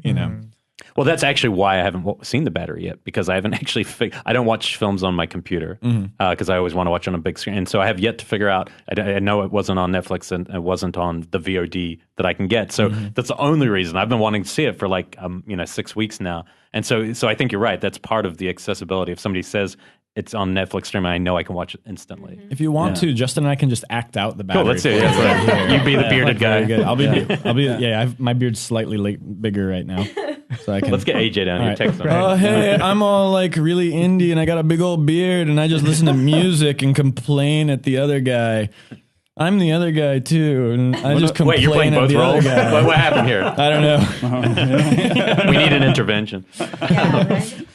I'll be Larry You're the Fessenden on the zombie. phone. Yeah, totally. Who are you? How'd you get this? So how did you guys have made other films since the Resolution did open up other doors so that you didn't have to self-finance after that? Yeah. We've been able to work on quite a few different new projects. Some are still to be announced, and some are out. Actually, we have one out right now, Wrecked. I don't know if you happen to catch that one, but didn't even know. It was actually it was kind of through like a Tribeca Enterprises thing, kind of like a long arm of Tribeca, and we got to make a short film with a guy that named Kasim G, who's a big personality on YouTube, and he's amazing. He's like, how there's like YouTube-y celebrities that are like, hi guys, I'm a goofball. Right. He's like actually like that, and also an incredibly talented actor. He's legit. Yeah, very very legit. He's good. And so we got to do a pretty awesome short film with him called Wrecked. And that's just on YouTube. The short film's like 6 times the budget of our feature. Wow. Wow. And then we did some other stuff that we're not supposed to talk about. Yeah. But we have stuff coming out. We do promise. And then our next movie is supposed to start shooting in October, November. It's called Spring. It's in Italy. So how does that work? I'm just thinking, like, if I was listening to this and I'd be like, you guys made something for $22,000, not everyone knows about it yet, but it's getting that word of mouth. How does that open up doors? Like like how is it just based on the film itself, or is it based on like the buzz that surrounds your film that people, or is it just because you had good projects ready to go? Hustle. It's a little bit of hustle. It's hustle. It's all hustle. It's a little bit of everything, and it's hustle. And like the one thing you should just never do, I mean, at least by talking to everyone, is like, don't like have that thing that opens doors for you and then just depend on like representation. That doesn't work for anybody, but it's still hustle. You have to hustle probably 10 times harder after you're like the movie that gets you in the door. You only have a wave that lasts so long, and you can ride it, but it's going to end, and then people are going to be like, oh, that movie in 2006, like there's only one Shane Carruth, and he that's because Primer was so amazing that Upstream Color was still a gigantic hit, and which was also amazing.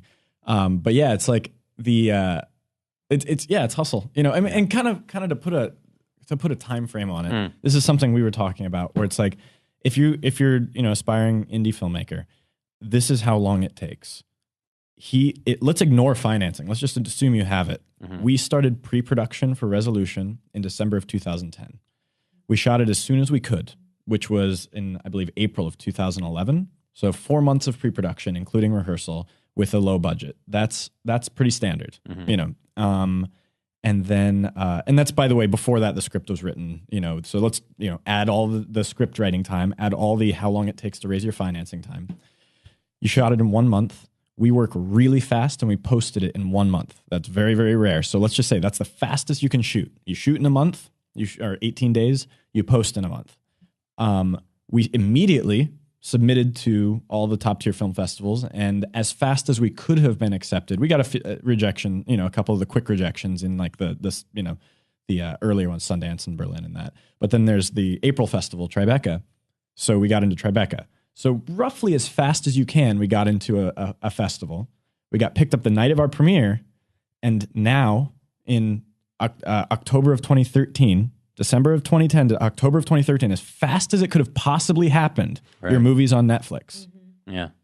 Okay. I already had our next 3 features written before Resolution. Well, 2 of them were written before Resolution premiered, and like 1 was written after. And now there's other stuff in development. But I mean, we had everything ready to go for the next project, and it still took that long. Yeah. It's one of those things, like, if you're looking at that timeline, this is as lucky as we could have gotten. And as fast as we can possibly move, get cracking. Yeah, you've got to, Yeah, that's good advice. Yeah, that's interesting. Hey, did Did you guys see The Conjuring? Yeah. I'm going to say some controversial stuff. I just want to. Oh,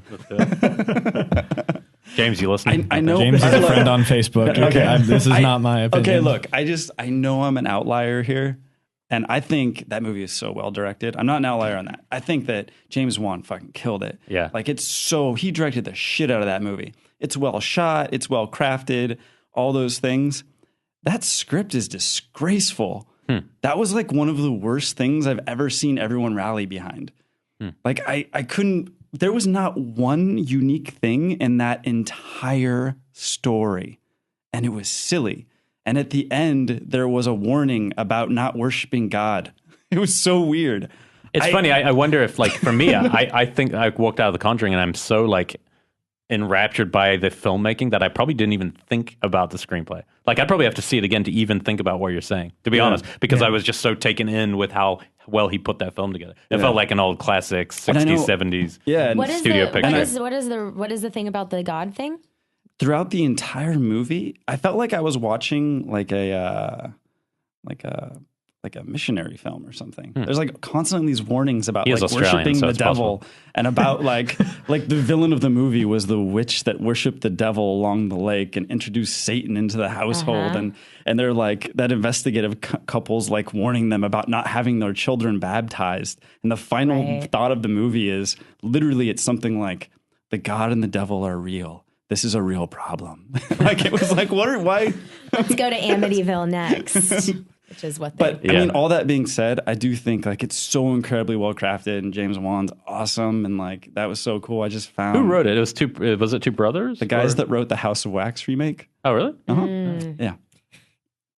not Lee. But that won an award for best script, didn't it? What, House of Wax? It did, yeah, House of Wax. The guy from One Tree Hill. It was the best Paris Hilton movie. Paris Hilton. Yeah. Now, on the other end, I saw another mainstream horror movie recently. I saw Sinister, and that was a very impressive, ambitious script, I thought, where it introduced a very unique mythology that I'd never seen before, and it took chances.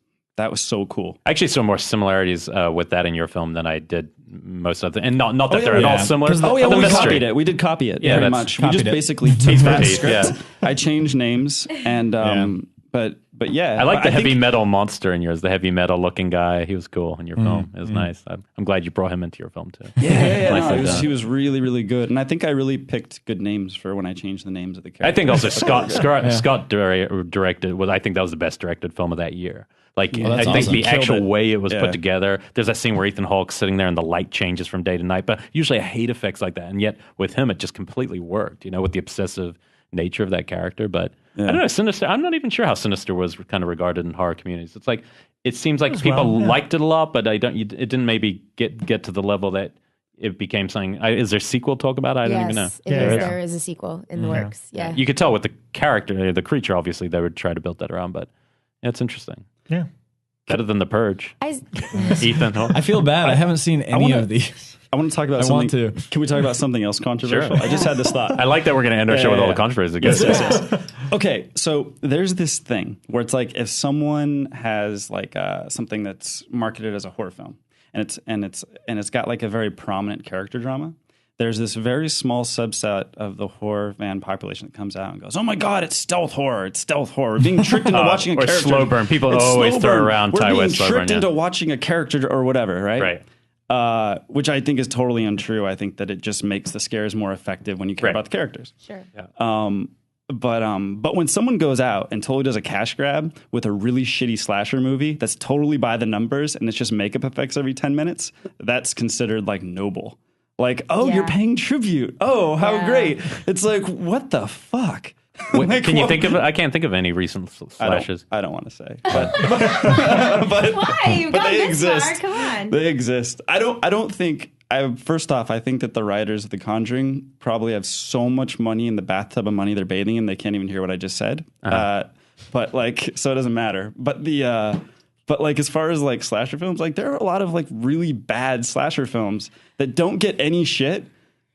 I want to say so You many know- things right now, but I will get my ass handed to me, and it is controversial. You should. You know, That's and what to we're me, here just for. do it. We're Yeah, in it. that's what We're we love in it. about this show. Look, I don't know. We always say unpopular Wait, things if here. you can build this as the controversial episode, Exactly, like, yeah. that's going to Look, be worth all the shit. Everyone I don't- listen. I don't know. I just frankly don't have that many friends. I don't know that many people. Aaron's like my only friend, but What more like do you need? I would bet money that the people making quote unquote stealth horror care about making a scary movie way more than all those people making bad slasher movies. That the slasher movie guys, that's the cash grab. Yeah. That's the like, well, yeah, if I put makeup effects every 5 minutes, then it'll sell to whatever distributor and it'll recoup, and it's just a business model thing. Right. But Well, I always think to me that's more disgraceful than being quote unquote stealth horror. Yeah, it's honestly true. There's a lot of there's a lot of horror stuff that basically there is a word that we rail against that sometimes actually really does work, but it's just you better do it so damn right. The word's homage. You know, Right. and it's like what happened to innovation? What Right. on earth Right. is the point? Like homage is important, but I think it's like for me it's more just an emotion. It's like paying tribute to the great, but I don't understand like the imitation is the best form of flattery thing. Yeah. I mean, we all steal from each other. Obviously, it's like accidentally on purpose. You know, I mean, but when it's like this film is just like this film in 1976. You know, it's like. And Why'd you do that? yeah, exactly. What's the point? Yeah. Like Yeah. what You is know, well, like what exactly? Like I don't understand storytelling if you're not striving to be progressive and unique. Right. I don't get the point. I don't understand. So like nostalgia, that's cool. I Well, guess. personal, That's you know, emotion, but- we my favorite film of like 2 years ago was Citadel, and you guys mentioning Citadel. The reason it was my favorite was not because he told the story of what really happened to him before the movie. It's that I felt the story that happened to him before he even said it, because Yeah. I saw it in the characters. You know, the guy, I could feel that this was coming from a real place about someone who was scared to go outside. That agoraphobic, thing. It really felt palpable. And then when he tells the story, it just enriches, the film of what actually happened to him. And I think if people could just inject even, something personal into, like, for instance, all the reboots that have been done by Platinum Dunes and all that.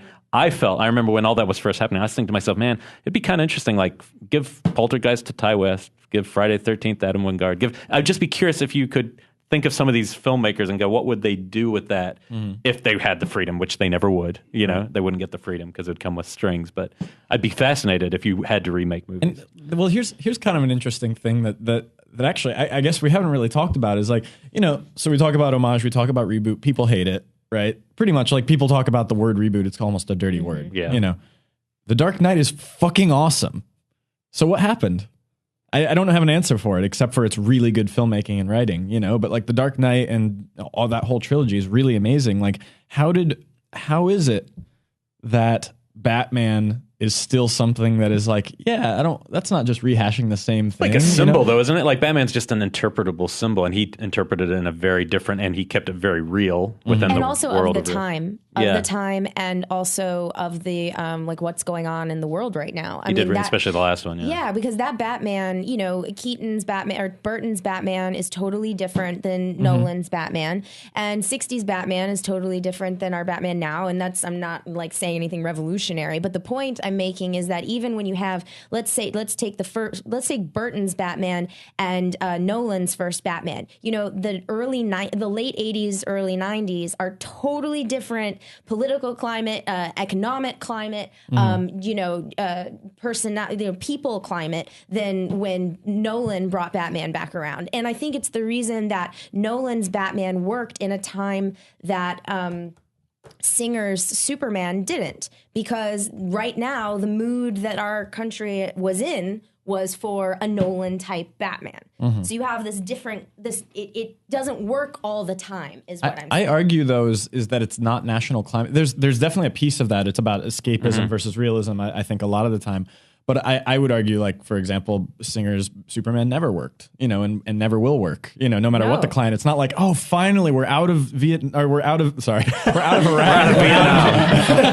of Iraq. We're out of Afghanistan. Oh, this movie's great now. Like, I don't feel like, you know, like I feel Parker like Posey was great. I think it's more, I think it just has to do with execution. But, you know, kind of in mulling over, I guess the Batman question is, you know, why does Friday the 13th, the old one, work for us, and Friday the 13th, the new one, doesn't? Pretty much would, you know, most people kind of say, like, the Rob Zombie one's, that was Or Zombie, Halloween. right? No, Halloween. Yeah, I'm sorry. Halloween. Let's go with Halloween then. Right. You know, it's like the you know, I think Rob Zombie's an incredibly talented director. I've seen a lot of his movies and they're great.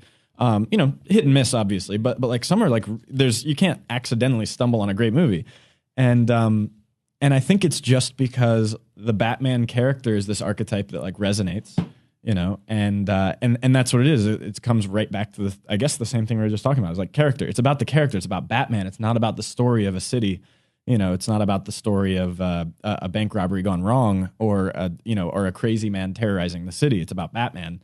You know, but there is no that one person in the Friday the 13th. There's kind of like our villain. I'm sorry, Halloween. Sorry, in Halloween, you know, there is our villain, but it's not, you know, it's not really about like the psyche of the villain. We're not rooting for the villain. And it is a little weird when but, franchises become about the villain. You know what I mean? Yeah. That's weird anyway, because the whole, you know, you're watching your film. Well, yours is a weird example for it, but it's like, let's say Sinister. If in the sequel the main character is the freaking monster thing, that's weird. It's a weird way to go, and that's how all those franchises go. By and the then end it just of Jason, has to be about the kills, right? Right? And then it's Or dead.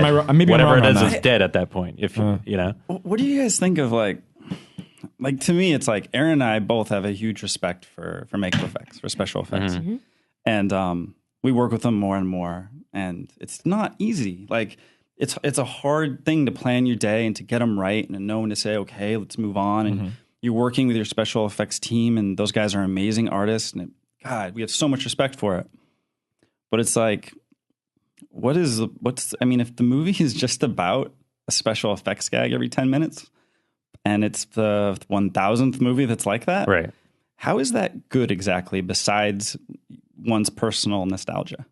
Is it? No. I would argue it's, Yeah. I mean, I don't know. I mean, I guess that's kind of sacrilege to say. No, in some it depends cases. why you watch I movies. think it also depends on how tenuous the connection between the effects are. Yeah. And I guess, you know, you can build that with a relationship, but there are movies that I enjoy. I'm going to think of one in the middle of this, but movies that I enjoy purely on a 2-hour aesthetic value. Hell, okay, a Michael Bay film. Those I don't think many people say like those are great films, but I really like watching his action sequences. I really like it. You know, they're really stream of consciousness. They're crazy, and he's like one of the most brilliant craftsmen in that regard as it is. And so it's like, well, you know, I don't go to if I go to an art gallery, I'm not always looking for a story. I'm sometimes looking for just for eye candy, or for something that's really interesting and like makes me, you know, think a little bit. Yeah, the bottom line is it's entertainment is entertainment. So different people, like, all right, so we're kind of looking for the more character-driven story. But at the same time, I can enjoy a slasher movie that's got gore every 10 minutes like I enjoy McDonald's. It's just a quick thing. Right. And it's the same thing as like a Michael Bay movie. Every 10 minutes, a Michael Bay movie is going to have some real ridiculous action, but it doesn't mean shit. And, you know, this summer, You know what I mean? there was like this big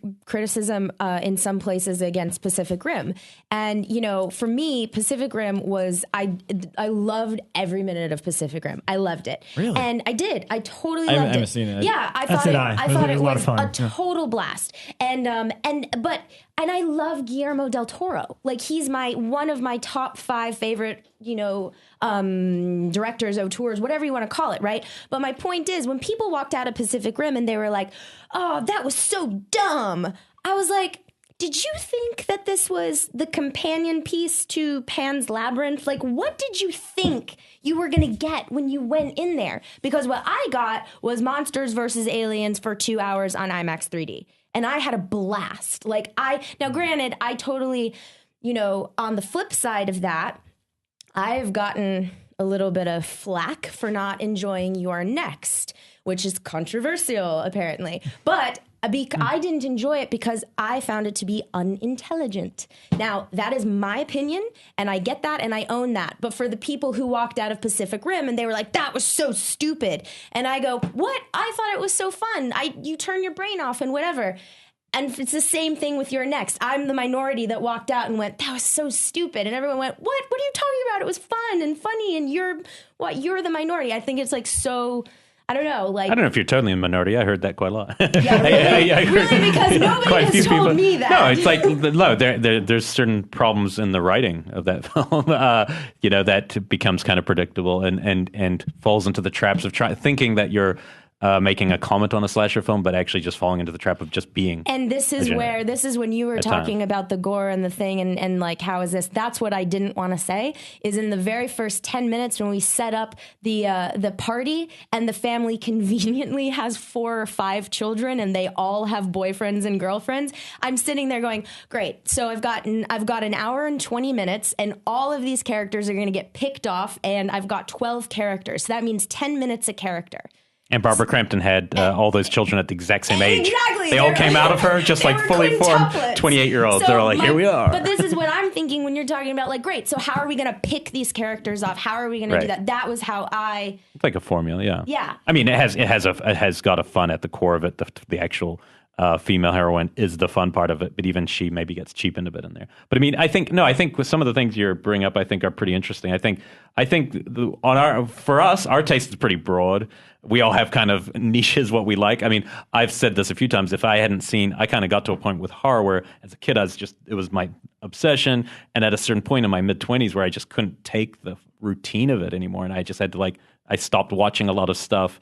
And then it wasn't until House of the Devil came out that I went, oh, cool. I didn't know we were doing this now. Oh, cool. Yeah. And I got totally back and all the way back in because I started seeing the pattern shift a little bit out of the Saw. That might even be the problem, I guess, going back to what we were talking about with defining genre and staying within it is, yes, there are certain movies that, especially some on the festival circuit or that go straight to DVD or whatever like that I find not just bad, but offensive. I'm just like, you idiot. You cash grabbed a movie and you treated it, and not only did you cash grab it, but you pretend that it's art. You're not just being like, and that's offensive to me. But then those are called horror movies, and then so are these other movies like Kill List, for example, right. which isn't which is a wonderful movie, but I wouldn't I'm not going to say like Kill List is the king and everything else has to be like that in horror either. But it's the beauty of it is that nothing's like it. Yeah, it's unique in its own. It's so subtle. Those are as different as Cabin in the Woods and Resolution. They're completely different things, but still somehow stay under this umbrella of horror that people expect one thing from. Yeah. They go into a horror movie and they expect this one thing, this like very particular type of terror that they're not necessarily going to get from the same things and in the same pace, and you know what I mean. And so it's as we can start opening up the idea of genre because it no longer has to fit into a certain shelf on Blockbuster anymore. It doesn't matter anymore. Yeah, you're right. We can now have quirky, gritty, foreign, Netflix, that quirky, gritty, foreign, underground, dark, dry, slow burn horror. Right. At a certain point, all arguments of whether a movie falls into a certain genre, it all sort of falls apart. Like, give you a good example, like, we all love Breaking Bad, right? Does anyone not love Breaking Bad? Yeah. The episode Box Cutter, where it all builds to the guys. Spoiler alert, maybe. Spoiler alert, to Homeboy getting his throat his head practically cut off with a box cutter while the guy's wearing like slickers and then like it just does it in front of him. I mean, if that doesn't qualify as horror, I'm not sure what does. But at the same time, would you ever? We just talked about this on the podcast.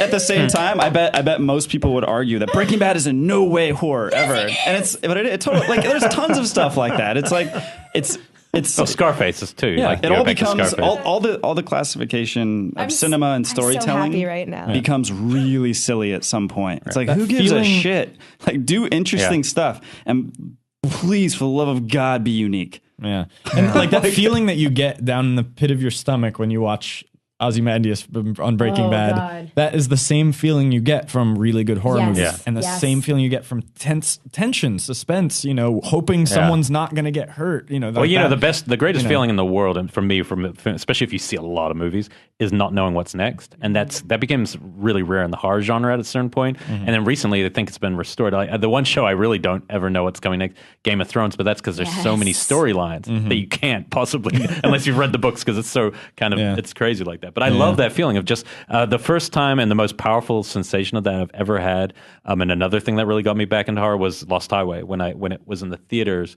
And the mystery man comes up to him and says, we met before. And that feeling of like, I have no idea what this is, how it can go on. Like, who is this person? Is this like your subconscious? And that just dragged me so deep in there that you had to kind of almost swim out of a movie. And it's a great feeling. Yeah. David Lynch arguably does horror better than 90% of horror totally. film directors. Totally. Yet when you ask him, who's your favorite horror movie director? No one would ever say, oh, David Lynch. Right. You just don't think that. We should start saying that just to be punk just to rock. fuck with people. Yeah, I mean, go But it's back to true that he Razorhead. does. It's one of the most visceral films you'll ever see. Yeah. We And talked about that on the Bloodcast the other day, was the idea that I threw out there that No Country for Old Men is a horror movie. yeah, it's totally a horror movie. In a way, it's just a slasher That's movie, right? exactly It's what just it a very, very, very good slasher movie. And by the way, there's no music in No Country for Old Men. It's so good. So it is so good. fucking But good. I guarantee you that if you had a score, if the Coen brothers had chosen to really rely on music the way a lot of horror film does, it would have been a little bit more obvious. if Carpenter had since scored that thing, Actually, we have heard actually- a story about the Coen brothers pitching No Country. Well, pitching, that's the wrong word.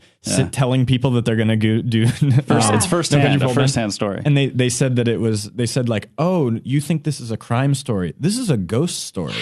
Like they actually said that. Oh my cool. gosh, Yeah. you guys Yeah. are making me so happy right now. It's actually, and can I actually say too, Aaron and I have a kind of we have these rules we never established. They just kind of came about when we're developing the stuff we're going to do. And the two reasons an idea is no longer pursued or gets shot down with the two of us is, number one, if it's been done before, we won't do it. Or if it's been done a lot. Yeah. Or if it's just like, feels oh, like that doesn't, that's that's been familiar. done. So we're not, it's Yeah. too familiar, shot down. So there's that. And I won't tell you the other one because it's a secret. But it's just always right with a giant bottle of scotch next to it. nice. That's J&B has to be What's J&B. your Actually, coordinates? I don't know what that secret is. but this is interesting though. But like, and that was the same when we were making Resolution. But the one idea that never got shot down during Resolution was like we weren't gonna obviously copy anything directly, but like our one thing that was like, what's our reference for this? The reference for sound design was No Country for Old Men. Yeah. That was our reference for sound design. That's cool. Which our amazing mixer who worked ever since, Y'all Dooley, has told us it's called diegetic. Diegetic sound. That's Diegetic exactly sound. right. And Yes. I noticed that in the movie that it was so quiet, and but that just makes you scared all the time because you don't know. It's actually really strange how rarely awesome. we use music, and it has nothing to do with like, oh, here's how films should be made. It's just one approach. I mean, a good score can make or break a film. I mean, As we know. but a lot of the time we just end up being like, yeah, we'll probably score this, and then we get in the edit like, no. But okay, did you guys see Last Exorcism? Yeah. Okay. Yeah. So one of the I actually thought that was really cool. Yeah, it's a I- rad, it's a rad movie. I think The Last Exorcism is a good example of a very good modern day horror film. Personally, Okay, I think agree. that's Now here's the one thing that was a bit of a drag for me was in the last 5 minutes, all of a sudden we get music, and I'm like, excuse me, this has been found footage the whole time. Where the hell is this music coming from? And then the big ghosty demon in the fire that was clearly CGI, and I was like, God, no, go away. But what you're saying about, the reason that I loved the first 90% of The Last Exorcism was the idea that this really could be this camera that somebody had picked up and whatever. And I thought the same thing. There's a scene where the character of Mike is walking through the woods, and he's like looking back at the cabin, and he's on his way to his next place, and you hear the leaves just swishing around on the floor. But I'm like, it's like I'm there. It's like I don't know what's coming next because I'm like, this is way too quiet. It's like the scene in The Departed in the very end when he gets the bullet to the forehead. I knew that shit was coming because it was way too fucking quiet in that elevator. Do I you think know you what I just mean? spoiled the end to like 5 movies. Yeah. If you haven't seen The Last Exorcism, We'll have to write that on the thing. There are lots of wait a minute, spoilers. wait a minute, wait a minute. Your movie is like the end of this one, and then it was like the end of that, and the end If of you this. have not seen The Departed by now, then I can't do anything for All right, well, you you. don't know who got Departed is shot. so there. good. Yeah, The But Departed do you is know good. what I'm saying? Like, Darth Vader is Luke's father. Yeah. But found footage has that Six limitation endings. that once something is imposed on it, it can ruin the actual effect of it. And I think the Rec film, especially the first one, really did a very good job of keeping you within that, keeping everything within the diegesis, like you're saying. You know, it's like Rec is so good. Yeah, you're really in it. And the reason I think found footage, we all give found footage a hard time because so many bad ones are made. But when it works, it's because you have no defense against it. It's something that's coming at you. You're trapped in it because it's real, and there's no way to divert your attention. Actually, the best the best example, I think, at least in craftsmanship, of course, in found footage, I think is Cloverfield, which actually I actually think that this is something I actually really love talking about because I found it really interesting. Is okay, so back in the day. When I wasn't even part of this day, this was when indie film was just like a production method of getting independent finance, go to Sundance. You have to put it on Digibeta, and stuff like that, and like shoot it on 16 because that's all that was available, that kind of thing. And that was the idea of what independent film was. And then Sundance came around and like the growth of the film festival before they exploded with digital, where it was like, oh, you don't have to submit a 35 millimeter print, that exploded, and indie became a genre. Indie Juno is like the ultimate indie film. It's like that's what, like, people don't even know what indie means anymore in Middle America. They think indie means like, oh, it's like Juno. It's like quirky. Almost like the word quirky. Yeah, exactly. There's a dude. Napoleon Dynamite. There's a dude wearing a sweatband. Yeah, exactly. It's like and so that's the thing is like indie completely changed names, and I think that's kind of what's about to start happening with found footage. Not in a bad way though. Is in reverse, actually. So right now, found footage, one, immediately means horror. And two, it normally implies a kind of a low production value, implies like cheap scares, that kind of thing. It's just a way that you're shooting. It's a production method. That's all it is. You can tell any story in found footage as long as you can kind of motivate it, but people are starting to not even care about that anymore with the ubiquitousness of YouTube. End of Watch is probably the easiest example because that's the first one that started kind of crossing those lines in a public way. But I say that as in terms of like, okay, how big, how tense, how scary, how expensive can we get with found footage? I think that peaked in 2007 with Cloverfield. Yeah. And from now on, it's just got to be, it's no longer about the novelty of, is this real? How crazy is it? This is on a Handycam. It's no longer a thing anymore. It's, people even asking, what's the camera coming from anymore? That's not going to be a thing. That's from now on, not from then on, and we still have a few more years to go till people like completely digest this. But it's kind of like the invention of the close-up back in like 1930, where it's like, wait, we're paying for the whole actor. We don't want to cut off their neck. People, would get confused by that. I think it's now like it's just going to be another way of telling a story, which is great because there's so much. I mean, there's a lot of room for innovation and first-person POV cinema. But it does make bad acting and bad writing way more unforgivable. Yeah. Especially the voice behind the camera. I think that's whoever the camera operator is usually the one who can come off the worst because they're constantly trying to fill the silence, which they shouldn't bother. You know what I mean? That's why I want to see The Sacrament because I know Joe Swanberg's behind the camera, so I'm very curious. Somebody who's actually born for improv will be interesting because it'll probably really suit it. So there's some found footage films that like I can't name them, but like where you can be like, oh, that was written. That was written. I feel the writer trying to write a witty, you know what I mean?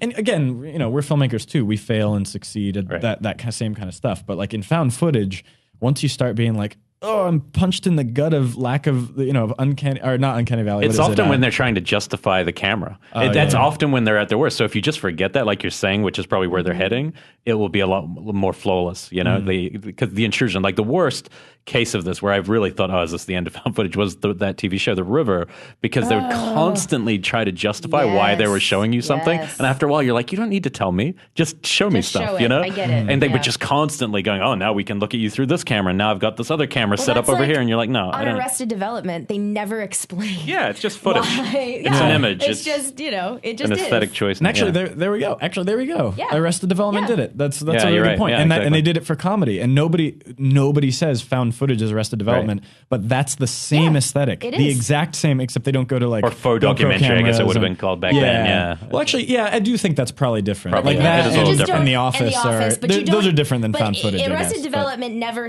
like in the pilot, well, they do say this is Michael, but they never say they're never like, and this is a documentary that we're making about them. It's just like, I'm a narrator. I've got all this footage. I'm going to tell you what this is, but it's not for a reason. And the found There's footage no- aesthetic of like kind of cobbling together a bunch of different cameras and kind of like cutting at weird points and Yep. coming that kind of stuff.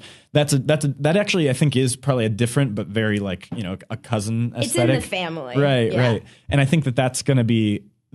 People are going to start being able to digest that better. It's no longer like the Blair Witch Project had the same ideas like going back again to like the first time people would see films and they ran out of the way of a film of a the train coming at the camera, Yeah. Yeah. and it's going to be that same thing where people didn't believe, they believed the Blair Witch Project, they believed in it. That was 1999. This is a modern age, and people believed this witch story, and well, I guess it wasn't like ultra supernatural, but in the actual It was visuals creepy of it. enough, though. By the way, this to was a where- great movie. And It was again, it's incredible. probably, Yeah. but it's again probably what you guys also did. It's also that they actually made you kind of, if not care, because you didn't necessarily like them, you might have found them annoying, but they felt like real people. Yes. Yeah. And that does, and instantly a real person, even if a real person's a fucking asshole, a real person's a real person on screen, doesn't necessarily, there's a lot of real people I don't like in my life. I don't want them killed. So just by making someone feel authentic, you've already succeeded. Yeah. They could be, like, I always feel in Texas Chainsaw Massacre, the first one, I hate the guy in the wheelchair. Hate him, but he feels like a real person to me. Yes. So I didn't really even want him to die, but I hate him. I just can't. Yeah. He's just obnoxious. And there's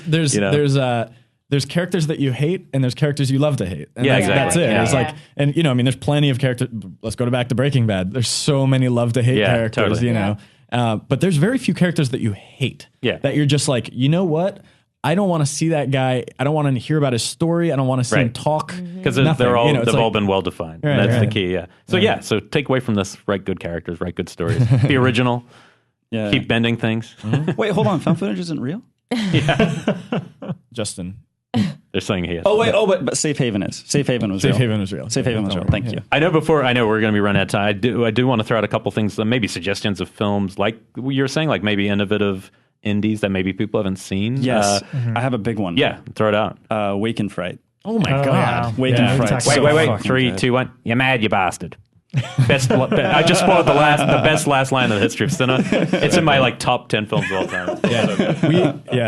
That's a good one. Picnic at Hanging Rock is a good one. Actually, a lot of these films we discovered at the Ithaca Fantastic Film Festival. I got Society is really fun. A lot of people have seen Society. That's just on my top 5. Yeah. Underrated horror. Yeah. Society is crazy.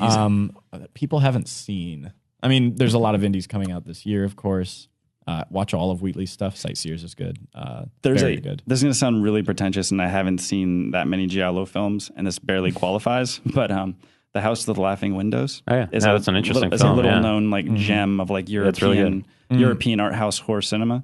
Yeah, I'd recommend anyone who thinks they're a big slasher fan and feels like they've seen it all to go start going through Giallo and just realize there's a whole different art form being made. Yeah, And it- similar it's- to old small subgenres of Italian film. Pirates of the Caribbean is really good. Nice. You guys haven't seen that. Nice. Have you guys seen? They made some Little sequels, movie. I don't too. know if you've heard of it. Have you seen Mare?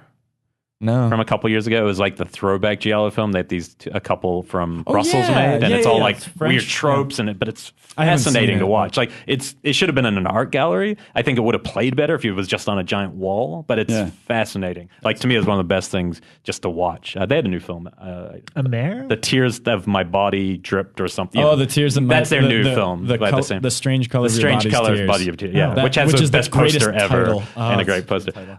Pontypool is obviously one I think of when I think of films that just went for something totally different. There's this one that I have yet to meet anyone who's seen this. It came on TV once I watched it. Jeff Daniels. It was only a few years ago. It's called Chasing Sleep. And it's on Netflix, and it wasn't on Netflix for a long time. It was really hard to find. It is it's very Lynchian. It's clearly the director woke up and go, I'm going to make a David Lynch film. Usually that's not a great thing. This film's fascinating. It's like this guy trapped in some sort of loop.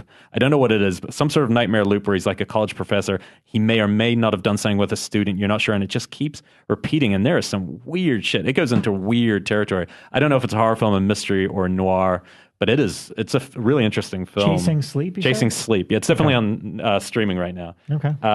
And there's a lot of good. Oh, actually, can we get into Korean revenge a little bit? I love Korean revenge. That's of what course. we need. Oh, That's something we need. And unfortunately, I'm still actually very fortunately because I haven't seen it all. So that's but I love every single one that I see. So Have that's you what seen I'm. Bedeviled No, I haven't. I've heard of it though. on Netflix Instant? Yeah. Watch it immediately. Yeah, I've been. The thing is I only watched all the good ones, and I was like, the whole genre must be great. And then I started watching some of the bad ones, and then I was like, oh my god, Chaser was fun. Did you see Chaser? That was one that I qualified as a bad one. Yeah, I didn't so really care I was for surprised by it. I was But like, this is everybody fun, loves yeah. it. Yeah, I Everybody liked loves it, it, yeah. so I was very surprised. But I love like the whole Vengeance trilogy is like a masterpiece. I saw The Memories Devil. of Murder. I I saw saw Memories The of Murder. Devil. Memories of Murder is Fantastic. the best. I actually think it's one of the best procedurals I've ever seen. I saw The this isn't- Devil might be my favorite of the bunch. This isn't Korean revenge, but The Man from Nowhere.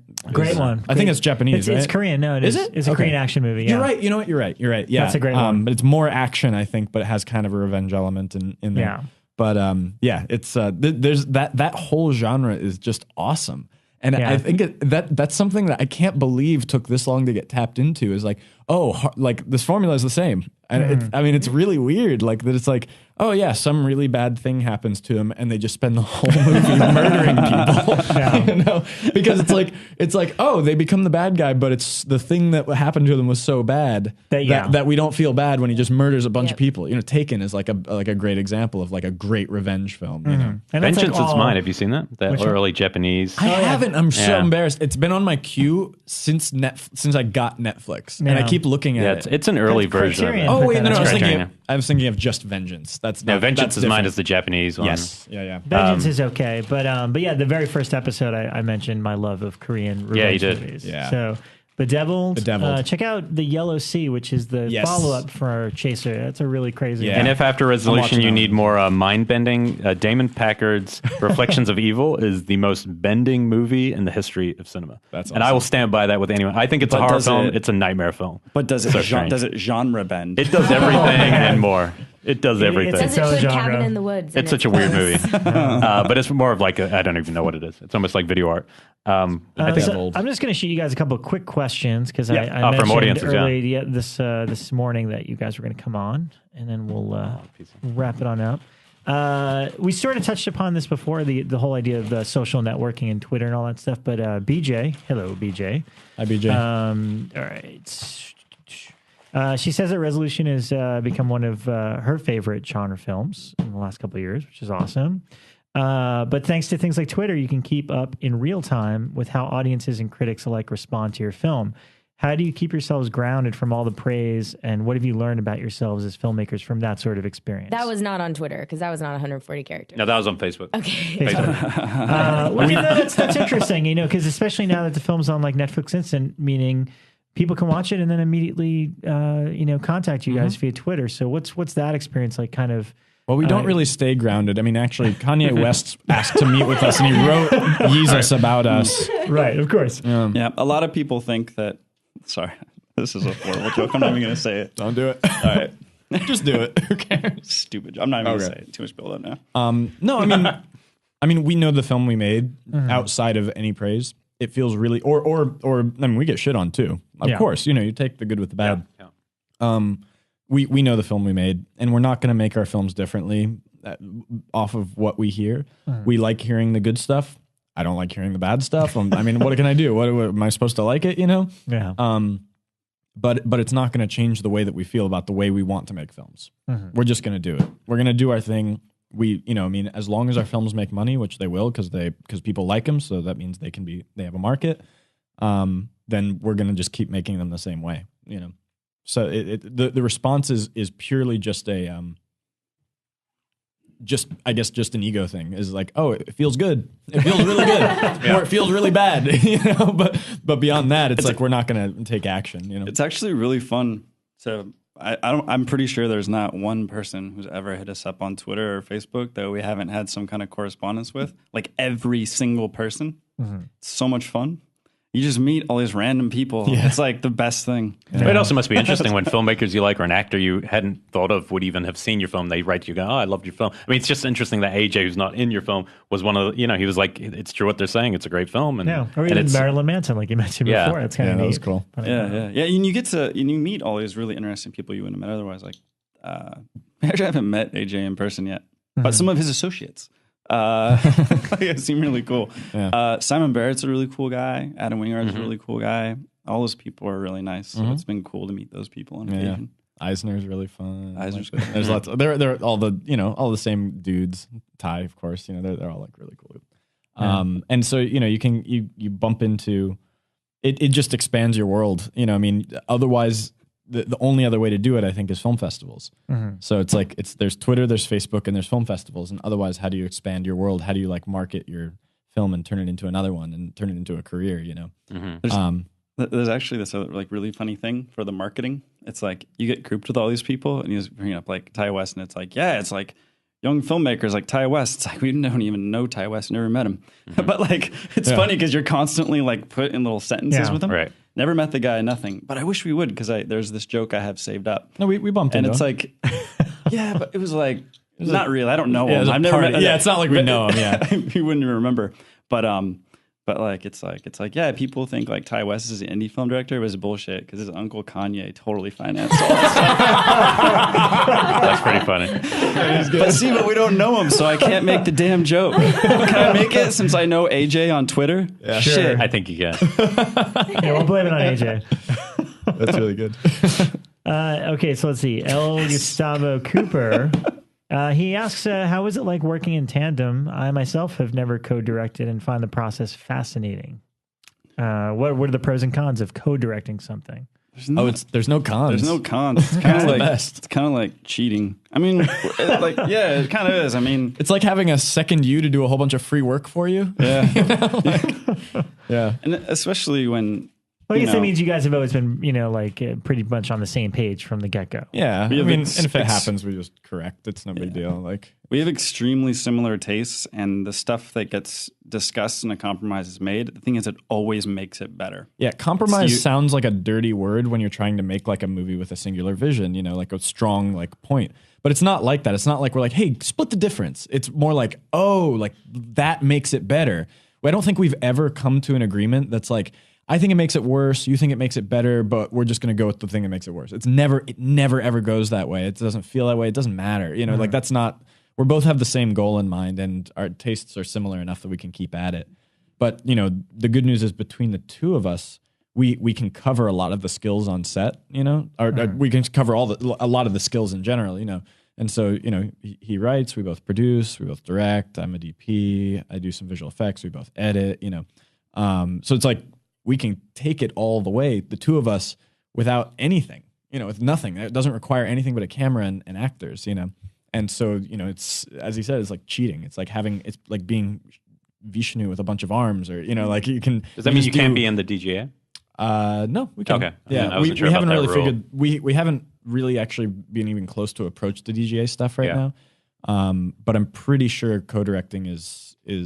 Oh wow. It Man, wasn't. Maybe I just don't know. No, it was an issue for Rodriguez and Frank Miller at Right, one yeah, that's point, true. and became a big. But it might have changed because of that. I think it was just because Miller didn't actually wasn't like on set directing actors kind of thing. He was just naming him as the co-director. But like the Wachowski brothers, they were our siblings. And have you seen Suture? No. There's this. It's one of my favorite indie. It was like back in the early indies, like post Clerks around that period. But it's this very striking film noir. Made by David Siegel and Scott McGee, and they co-direct, and their new film, What Maisie Saw. They've made like 5 films together, but they became more like mainstream dramas. But really, again, it's just like, hey, they have slightly different skills, and they just fill those voids, and it seems like a good partnership. You were saying something really elegant the other day about like the definition of directors changing or something like that. Like, I was just thinking about how in the last 10 years, especially, the job description for director has changed dramatically. There's very few people that it's like, like I'm a director. So I go to set and I say yes and no and make notes to all the different departments, production design and whatever. And then I tell the actors what to do. I actually don't know any directors. That's Right. that's like, we all do that, but I don't know any directors that, like, that's all you do. And then you go home. And then you go Right. home. No. Between Aaron and I, again, writing, directing, producing, visual effects, editing, some sound designing, even though our sound mixer is a genius, Yael Julie. And even though our producer's genius, David Lawson, it's like you have to do all those things. But the publicity, the social networking, just all this stuff. Like, directing is different now. You almost have to, like, let's just call it filmmaking. I think things are changing to where it's not just an indie film thing, where it's like, like 10 years from now, when we're making bigger budget stuff, we're probably also going to be editing it. And it may not even be a financial thing. It may just be, because That makes sense. we've been editing features to that point for 20 or 30 years. Who else is going to do it better? Right. Yeah. But yeah. And a lot of filmmakers have been over the years even editing this stuff. They just don't release that. They often will give the editor. I mean, there's a lot of directors who spend their entire time in there. We actually, it's not that we, like, hate editing. And actually, over the years, I start to like it more and more. But, like, I still hate it. We actually buried our editing credit. The resolution credits aren't standardized form in a lot of ways. But the weird thing is, like, you have to wait until, like, after the PAs to get to the editing credits, because we were afraid people were going to try to hire us to edit. Oh my God. That's not a joke. It's not a joke. And I still get those calls on occasion, like, do you edit? And I'm just like, no. What final what? Gosh, that's so funny. I have a friend who's a director for Nerdist, and it is the exact same thing. It is the exact same thing. What you're saying is new media, I think. What you're getting at is new media and indie and that crossover, because I've worked on television sets where the director really does show up, make notes, say yes, say no, rehearse with the actors. We do that. Yeah, we do that. It's just that we have to do. But I've seen directors, and that's all that they do. Right. But that's on cable. Cable I guess that makes sense. television. Yeah. Maybe It's a different thing. But all of the directors that I know and I've worked with that are new media guys or whatever, or independent in some way, they do. It's a filmmaker credit. Well, and the words are changing too, like the Predator that gets thrown around now in LA. We want a producer edit. It's so funny. Predator. It's like, so it could be the same. The director editor could be morphed at some point. But he's in the same boat. He gets a call from this separate project, like, hey, so I'm looking for a director and also someone who can edit. And he sits down for the meeting and he goes, and the talent says, well, actually, I'm going to direct, but do you think that you could edit this? And he's like, no, thank you very much, and I'll listen to your ideas, but I'm not. No, that's not what I do. Now that we're at the 4.5 hour mark, if you're still listening, I just want to ask you, how would we see? I mean, we've talked plenty about how we can see resolution right now. Netflix or any other ways if they wanted a hard copy? Yeah, absolutely. Right now, October 8th, I believe, or 9th. 8th is our DVD release, which actually has, and I'm not just shilling here. We put as much effort as we put into everything, we put into the DVD extras, which is not like, oh, we have a really cool trailer and a cool blooper reel. We have all that stuff. We have the craziest extras you will ever see. They are really insane. We have 3 commentaries. 2 of them are completely drunk. And one of them is by the dog. And that's real. The dog is like a really elevated knowledge. She was a film studies professor at Berkeley. Just really smart. And we translated what French, she's saying. Right? She's French. Yeah. She really takes you through all of the film movements that we were inspired by in making the film. And Russian Black Wave. She loves that. Yeah. But there's also an alternate ending that's the worst thing you'll ever see in your whole life. We shot it like last May or something, like way after the movie is like already like sold and gone. And we're just like, let's shoot an ending that dismantles the whole movie in the worst way. And so we just went and just shot that. Like verbally, like people explaining stuff? Or, it's just they explain everything. Okay, yeah. They sit down One of over them wakes up from a dream. It's the Donnie Darko director's cut, basically. Yeah. It's like... we're pretty proud of it. There's a Shane the third character. There's this idea that there was a third person in the cabin with them the whole time, but he was just so annoying we edited him out. So we went back to the cabin and shot him just being like, "Hey guys," and we cut him into the scenes and ruining the scenes. That's amazing. We went back to the cabin and shot a whole bunch of deleted scenes that don't exist. There's so much. That's commitment. Right There's there. so much. There's There's no idea. There's a topless scene of Vinnie Cran. Nice. Because There's an people said there alternate weren't titties in the movie, so we That's put funny. Vinnie's. There's an alternate trailer. We'll show you right after this if you want to. But there's an alternate trailer that makes it look like Brokeback Mountain. Yes.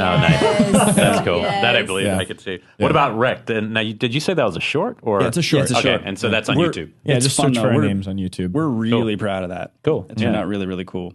And then there's some other stuff we can't talk about. Yeah, that's cool. Yeah. Yeah. Oh, and but if you want to see resolution, so there's the DVD. Uh-huh. There's Netflix. It's on any video on demand, including I think like Amazon streaming and stuff like that for like a few bucks.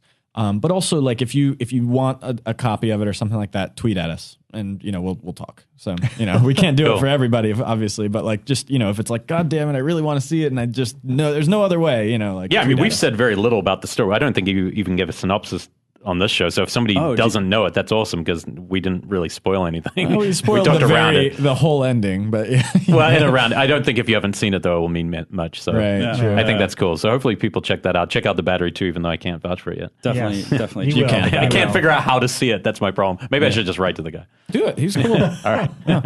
Cool. Anything else before? No, I think that's it. The only thing I wanted to promote was this Saturday night at the New Beverly, Larry Fessenden Wendigo is playing. Actually, Midnight another one on Screening. our list about original indies. I Yeah. both have it, which is one of the ones we've talked Yeah, about a lot, yeah. but Wendigo's another one. I didn't see anything in that coming. Yeah, That's I a movie I haven't- was like, what is this movie? It's I just haven't seen it fascinating. in years, so I'm looking forward to seeing it on the big screen cool. over at the New Bev. But Twitter handles, yeah. Yeah, what are you guys at? Yeah. Oh, mine's just my name at Aaron Moorhead, but my last name is it's AARONMOORHEAD. There's no E in the middle. Okay. Mine's at Justin H. Benson. And find us on Facebook too. That also works. Yeah. What's yours, Clarke? We're all friends. I'm Clarke with an E, Wolf with an E. Cool. There you go. And you can find Clarke on the Bloodcast. Yes, the other the podcast Bloodcast. on Yes, here. so we record every other Tuesday, and we have a Facebook page now. So facebook.com/the Bloodcast. There you go. Thank you for subbing in for Rebecca. Thanks for really having appreciate me. it. Thank you. I had a lovely Oh, yeah. time. It was much less scary than I thought it was. Oh, no, it's good. Once you ease into it, it's good.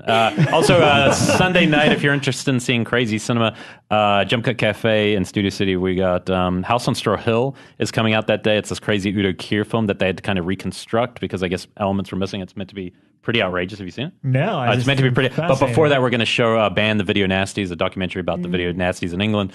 Those two films This are coming Sunday? out this Sunday. Those two films are coming out that day on Blu-ray from Severin. And so David Gregory from Severin will be there to introduce it. And it's free. Everything we do at Jump Cut Cafe is free. That's the cool thing can about I it. just say about Jump Cut and what's so awesome is that you guys have gluten-free food. We do. We have some gluten-free And stuff. I really appreciate We're rocking the that. gluten-free. Yeah. We have that and lots of cult cinema. So what Yeah. more could a human want? What more could Clarke want? Exactly. Basically, Jump Cut Cafe is my That's favorite your- place in the world. Good. I'm glad. Wow. Well, can we just cut that out for an ad? Promo? All right. Cool, man. Yeah, thanks thank you so guys much. for coming in on such short notice too, because this all happened quick. Our quick love for this film, so that's kind Totally. of fun.